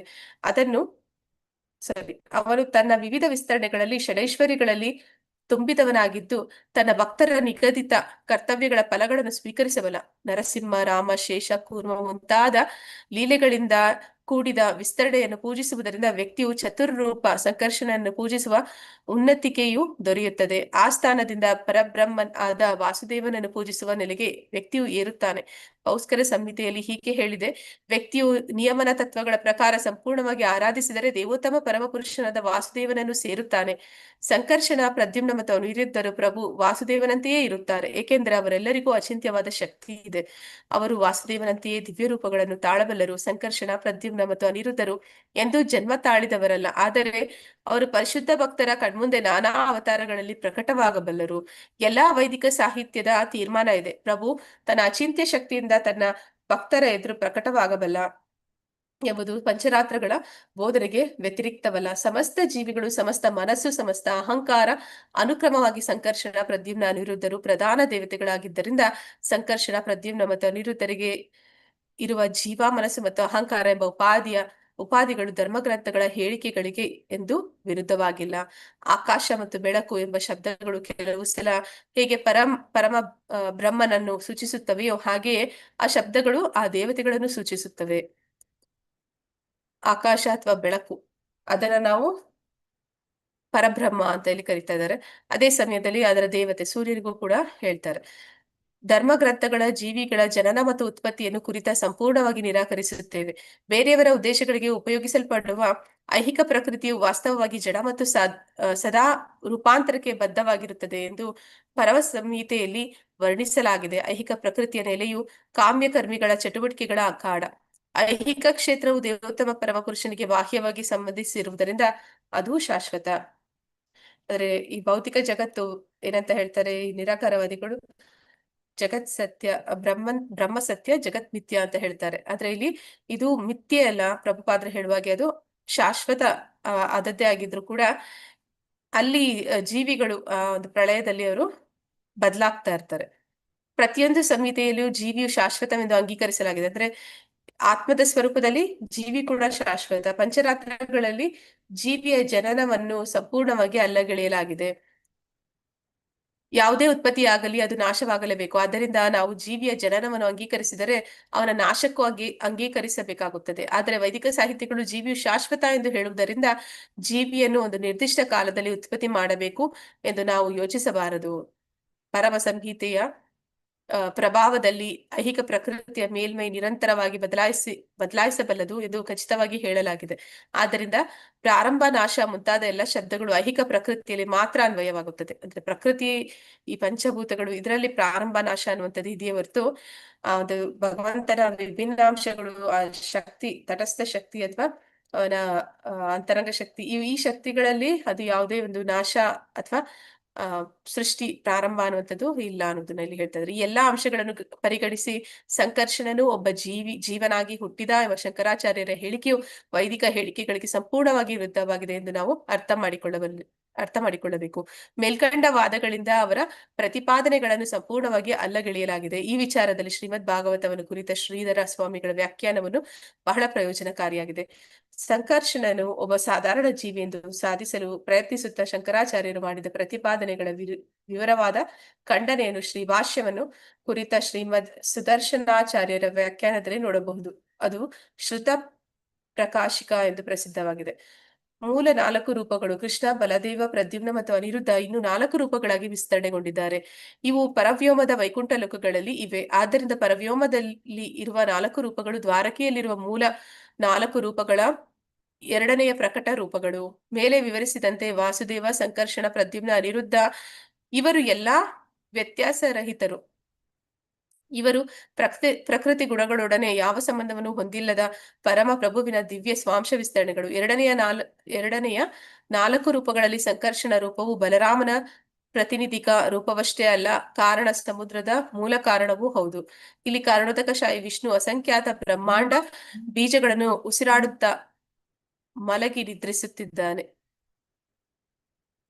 ಅಂದ್ರೆ ಈ ಭೌತಿಕ ಜಗತ್ತಿನಲ್ಲೂ ಕೂಡ ಅವರ ವಿಸ್ತರಣೆಗಳು ಇದೆ ಅನ್ನೋದನ್ನ ನಾವು ನೋಡಿದ್ವಿ. ಅದನ್ನ ಇಲ್ಲಿ ಹೇಳ್ತಾ ಇದ್ದಾರೆ. ಇಲ್ಲಿ ಸಂಕರ್ಷಣ ಅವನು ಎಲ್ಲಿದ್ದಾನೆ, ಹೇಗಿದ್ದಾನೆ ಅಂತ. ಅವನು ಕಾರಣೋದಕಶಾಹಿ ವಿಷ್ಣುವಿನ ಒಂದು ಅಸಂಖ್ಯಾತ ಬ್ರಹ್ಮಾಂಡ ಬೀಜಗಳನ್ನು ಉಸಿರಾಡುತ್ತಾ ಮಲಗಿ ನಿದ್ರಿಸ್ತಾ ಇದ್ದಾನೆ ಅಂತ ಇಲ್ಲಿ ಹೇಳ್ತಾ ಇದ್ದಾರೆ. ಬಲರಾಮನ ರೂಪ ಪ್ರತೀಕ ಅಂತ ಇಲ್ಲಿ ತಿಳಿಸ್ತಾ ಇದ್ದಾರೆ. ಪರವ್ಯೋಮದಲ್ಲಿ ಆಧ್ಯಾತ್ಮಿಕ ಸೃಷ್ಟಿ ಶಕ್ತಿ ಇದೆ. ಇದನ್ನು ತಾಂತ್ರಿಕವಾಗಿ ಶುದ್ಧ ಸತ್ವ ಎಂದು ಕರೆಯುತ್ತಾರೆ. ಇದು ಪರಿಶುದ್ಧವಾದ ಆಧ್ಯಾತ್ಮಿಕ ಶಕ್ತಿ. ಇದು ಸಂಪೂರ್ಣ ಜ್ಞಾನ, ಐಶ್ವರ್ಯ ಶಕ್ತಿ ಮುಂತಾದ ಸಮೃದ್ಧಿಗಳಿಂದ ಕೂಡಿದ ವೈಕುಂಠ ಲೋಕಗಳನ್ನು ಧಾರಣೆ ಮಾಡುತ್ತದೆ. ಶುದ್ಧ ಸತ್ವದ ಈ ಎಲ್ಲಾ ಕ್ರಿಯೆಗಳು ಮಹಾಸಂಕರ್ಷಣನ ಶಕ್ತಿಯನ್ನು ಪ್ರದರ್ಶಿಸುತ್ತವೆ. ಅವನು ಎಲ್ಲಾ ಜೀವಿಗಳ ಅಂತಿಮ ನಿಧಿ.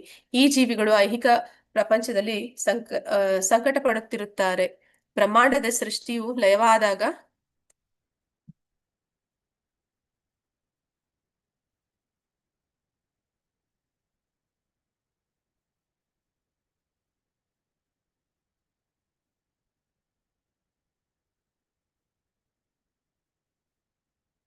ಸ್ವಭಾವತಃ ನಾಶವಾಗದ ಜೀವಿಗಳು ಮಹಾನ್ ಸಂಕರ್ಷಣನ ದೇಹದಲ್ಲಿ ನೆಲೆಸುತ್ತಾರೆ. ಆದ್ದರಿಂದ ಕೆಲವು ಸಲ ಸಂಕರ್ಷಣನ ಸಮಸ್ತ ಜೀವ ಎಂದು ಕರೆಯುತ್ತಾರೆ. ಬೆಂಕಿಯನ್ನು ತೊರೆದ ಕಿಡಿಗಳು ತಂದೆಯ ಕೂಡಲೇ ಮಾತಾಜಿ ತೊರೆದ ಕಿಡಿಗಳು ಕೂಡಲೇ ಹೇಗೆ ಹಾರಿ ಹೋಗುತ್ತವೆಯೋ ಹಾಗೆ ಆಧ್ಯಾತ್ಮಿಕ ಕಿಡಿಗಳ ಜೀವಿಗಳು ಐಹಿಕ ಶಕ್ತಿಯ ಸಹವಾಸದಲ್ಲಿ ನಿಷ್ಕ್ರಿಯವಾಗುವ ಪ್ರವೃತ್ತಿಯನ್ನು ಹೊಂದಿರುತ್ತವೆ. ಆದರೆ ಪರಮ ಜೀವಿಯು ಸಹವಾಸದಲ್ಲಿ ಜೀವಿಯ ಆಧ್ಯಾತ್ಮಿಕ ಪ್ರವೃತ್ತಿಯನ್ನು ಮತ್ತೆ ಪ್ರಜ್ವಲಿಸುವಂತೆ ಮಾಡಬಹುದು. ಅಂದ್ರೆ ಇವೆಲ್ಲವೂ ಕೂಡ ಅಂದ್ರೆ ವೈಕುಂಠ ಲೋಕಗಳಲ್ಲಿ ಈ 4 ಶಕ್ತಿಗಳನ್ನ ಅಂದ್ರೆ 4 ರೂಪಗಳಲ್ಲಿ ಸ್ವಾಂಶ ವಿಸ್ತರಣೆಗಳು ಏನಿದೆ ಅದರಲ್ಲಿ ಮಹಾಸಂಕರ್ಷಣ ಅವನು ಎಲ್ಲ ಜೀವಿಗಳ ಮೂಲ ಅಂತ ಇಲ್ಲಿ ಹೇಳ್ತಾ ಇದ್ದಾರೆ. ನಾವು ಯಾವಾಗ ಆಧ್ಯಾತ್ಮಿಕ ಕಿಡಿ ಅಂದ್ರೆ ಆಧ್ಯಾತ್ಮಿಕ ದೇವೋತ್ತಮ ಪರಮಪುರುಷನ ಜೊತೆ ಸಂಬಂಧವನ್ನ ಹೊಂದಿರ್ತೀವಿ ಆಗ ಎಲ್ಲವೂ ಕೂಡ ಆಧ್ಯಾತ್ಮಿಕವಾಗಿರುತ್ತೆ. ಆದ್ರೆ ಯಾವಾಗ ಈ ಭೌತಿಕ ಜಗತ್ತಿಗೆ ಬರ್ತೀವಿ ನಾವು ಆಗ ಐಹಿಕ ಬಹಿರಂಗ ಶಕ್ತಿ ಮಾಯೆಗೆ ಒಳಪಡ್ತೀವಿ ಅನ್ನೋದನ್ನಲ್ಲಿ ಹೇಳ್ತಾ ಇದ್ದಾರೆ. ಜೀವಿಗಳು ಐಹಿಕ ಶಕ್ತಿಯ ಸಹವಾಸದಲ್ಲಿ ನಿಷ್ಕ್ರಿಯವಾಗುವ ಪ್ರವೃತ್ತಿಯನ್ನು ಹೊಂದಿರುತ್ತವೆ. ಆದರೆ ಪರಮ ಜೀವಿಯ ಸಹವಾಸದಲ್ಲಿ ಜೀವಿಯ ಆಧ್ಯಾತ್ಮಿಕ ಪ್ರವೃತ್ತಿಯನ್ನು ಮತ್ತೆ ಪ್ರಜ್ವಲಿಸುವಂತೆ ಮಾಡಬಹುದು. ಜೀವಿಯು ಜಡವಸ್ತುವಿನಲ್ಲಾಗಲಿ ಅಥವಾ ಚೇತನದಲ್ಲಾಗಲಿ ಮೈದೋರಬಹುದಾದ್ದರಿಂದ ಜೀವನನ್ನು ತಟಸ್ಥ ಶಕ್ತಿ ಎಂದು ಕರೆಯುತ್ತಾರೆ. ಸಂಕರ್ಷಣ ಕಾರಣ ವಿಷ್ಣುವಿನ ಮೂಲ. ಅವನು ವಿಶ್ವವನ್ನು ಸೃಷ್ಟಿಸುವ ಮೂಲ ರೂಪ.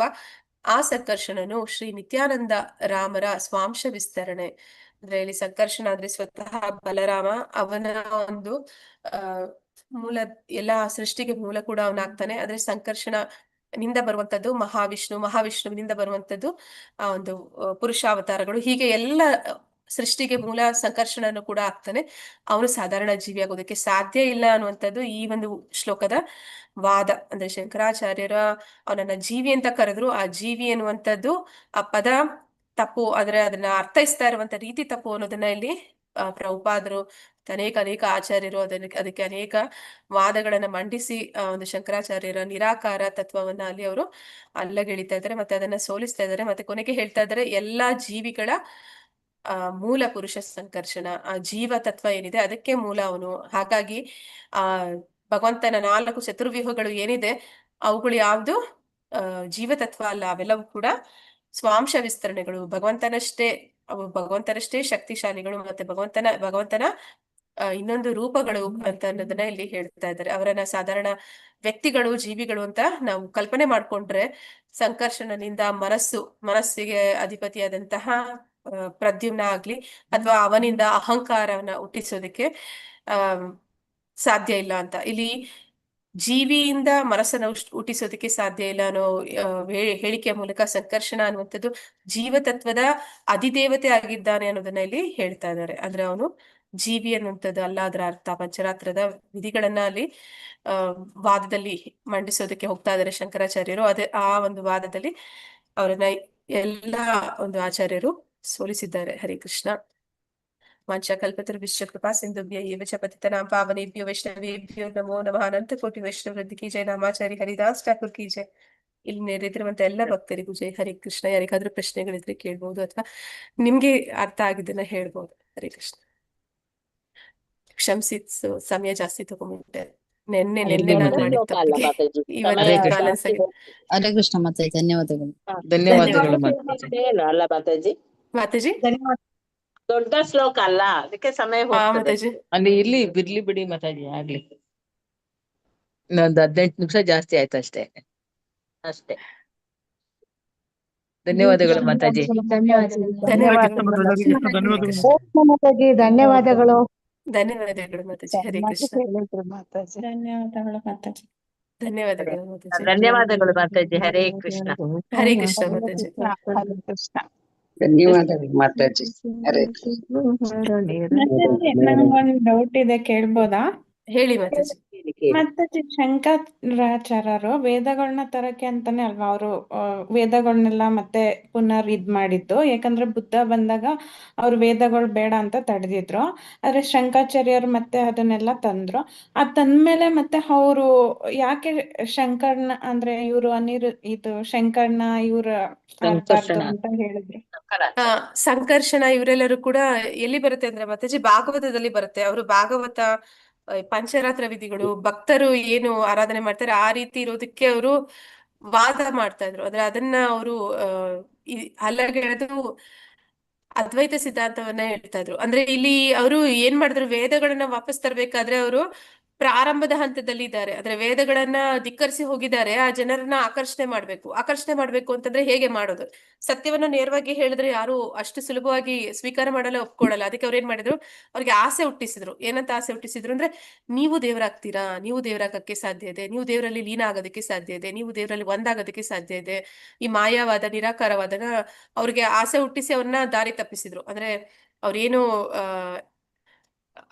ಬುದ್ಧ ಮತವನ್ನ ಸ್ವೀಕಾರ ಮಾಡಿದ್ರು, ಅಲ್ಲಿಂದ ಅವ್ರನ್ನ ಈ ಕಡೆಗೆ ತಗೊಂಡ್ಬರೋದಕ್ಕೆ ಅವರು ಸುಮ್ನೆ ಸ್ವಲ್ಪ ಆಕರ್ಷಣೆ ತೋರಿಸಿದ್ರು. ಅದು ವಿಪರೀತಕ್ಕೆ ಹೋಯ್ತು ಅನ್ನೋದನ್ನ ಇಲ್ಲಿ ಭಾವಾರ್ಥದಲ್ಲಿ ನಾವು ನೋಡ್ತೀವಿ. ಅಂದ್ರೆ ಅವರು ವಂಚನೆ ಮಾಡೋ ರೀತಿಯಲ್ಲಿ, ಮೋಸ ಮಾಡೋ ರೀತಿಯಲ್ಲಿ ಅವ್ರನ್ನ ಆ ದಾರಿಯಿಂದ ಅವರು ಈ ಒಂದು ವೇದಗಳನ್ನ ಸ್ವೀಕಾರ ಮಾಡೋ ರೀತಿಗೆ ಕರ್ಕೊಂಬಂದ್ರು ಅಂತ. ಆದ್ರೆ ಇಲ್ಲಿ ಕರ್ಕೊಂಬಂದಾಗ ಅವ್ರಿಗೆ ಆಸೆ ತೋರಿಸಿದ್ದು ತಪ್ಪು ದಾರಿನಲ್ಲಿ ತಂದಿದ್ದು. ಆದ್ರೆ ಆಮೇಲೆ ಕ್ರಮೇಣ ಹೋಗ್ತಾ ಹೋಗ್ತಾ ನಾವು ನೋಡ್ತೀವಿ, ಶಂಕರಾಚಾರ್ಯರಾದ್ಮೇಲೆ ರಾಮಾನುಜಾಚಾರ್ಯರು, ಮಧ್ವಾಚಾರ್ಯರು ಇವರೆಲ್ಲರೂ ಬರ್ತಾ ಬಂದಾಗ ಈ ಭಕ್ತಿ ಪಂಥ ಅನ್ನುವಂಥದ್ದು ಪ್ರಾರಂಭ ಆಗ್ಬಿಡುತ್ತೆ. ಅಂದ್ರೆ ಅಲ್ಲಿಂದ ಡೈರೆಕ್ಷನ್ ಕೊಡ್ತಾರಷ್ಟೇ, ಅವ್ರನ್ನ ಮತ್ತೆ ಈ ಕಡೆ ಕರ್ಕೊಂಬರೋ ಪ್ರಯತ್ನ ಮಾಡ್ತಾರಷ್ಟೇ. ಹಾಗೆ ಕರ್ಕೊಂಬರ್ಬೇಕಾದ್ರೆ ಇವ್ರಿಗೆ ಏನಂತ ಆಸೆ ತೋರಿಸೋದು ಅಂತಂದ್ರೆ, ನೀವು ಜೀವಿಗಳು, ಸಂಕರ್ಷಣ ಇವರು ಕೂಡ ಜೀವಿಗಳು, ನೀವು ಕೂಡ ದೇವರಾಗ್ಬೋದು, ಆ ರೀತಿ ಹೇಳಿದ್ದು. ಓಕೆ ಮಾತಾಜಿ, ಧನ್ಯವಾದಗಳು ಮಾತಾಜಿ. ಹರೇ ಕೃಷ್ಣ ಮಾತಾಜಿ. ಹರೇ ಕೃಷ್ಣ. ಧನ್ಯವಾದಗಳು ಮಾತಾಜಿ. ಧನ್ಯವಾದಗಳು ಮಾತಾಜಿ. ಧನ್ಯವಾದಗಳು ಮಾತಾಜಿ. ಧನ್ಯವಾದಗಳು. ಹರೇ ಕೃಷ್ಣ ಮಾತಾಜಿ. ಅಟೆಂಡೆನ್ಸ್ ಆಗಿದ್ರೆ ಎಂಡ್ ಮಾಡ್ಲಾ ಮಾತಾಜಿ? ಹಾಕಿದ್ದೇನೆ ಮಾತಾಜಿ, 2 ಸಲ ಹಾಕಿದ್ದಾರೆ. ಓಕೆ ಮಾತಾಜಿ.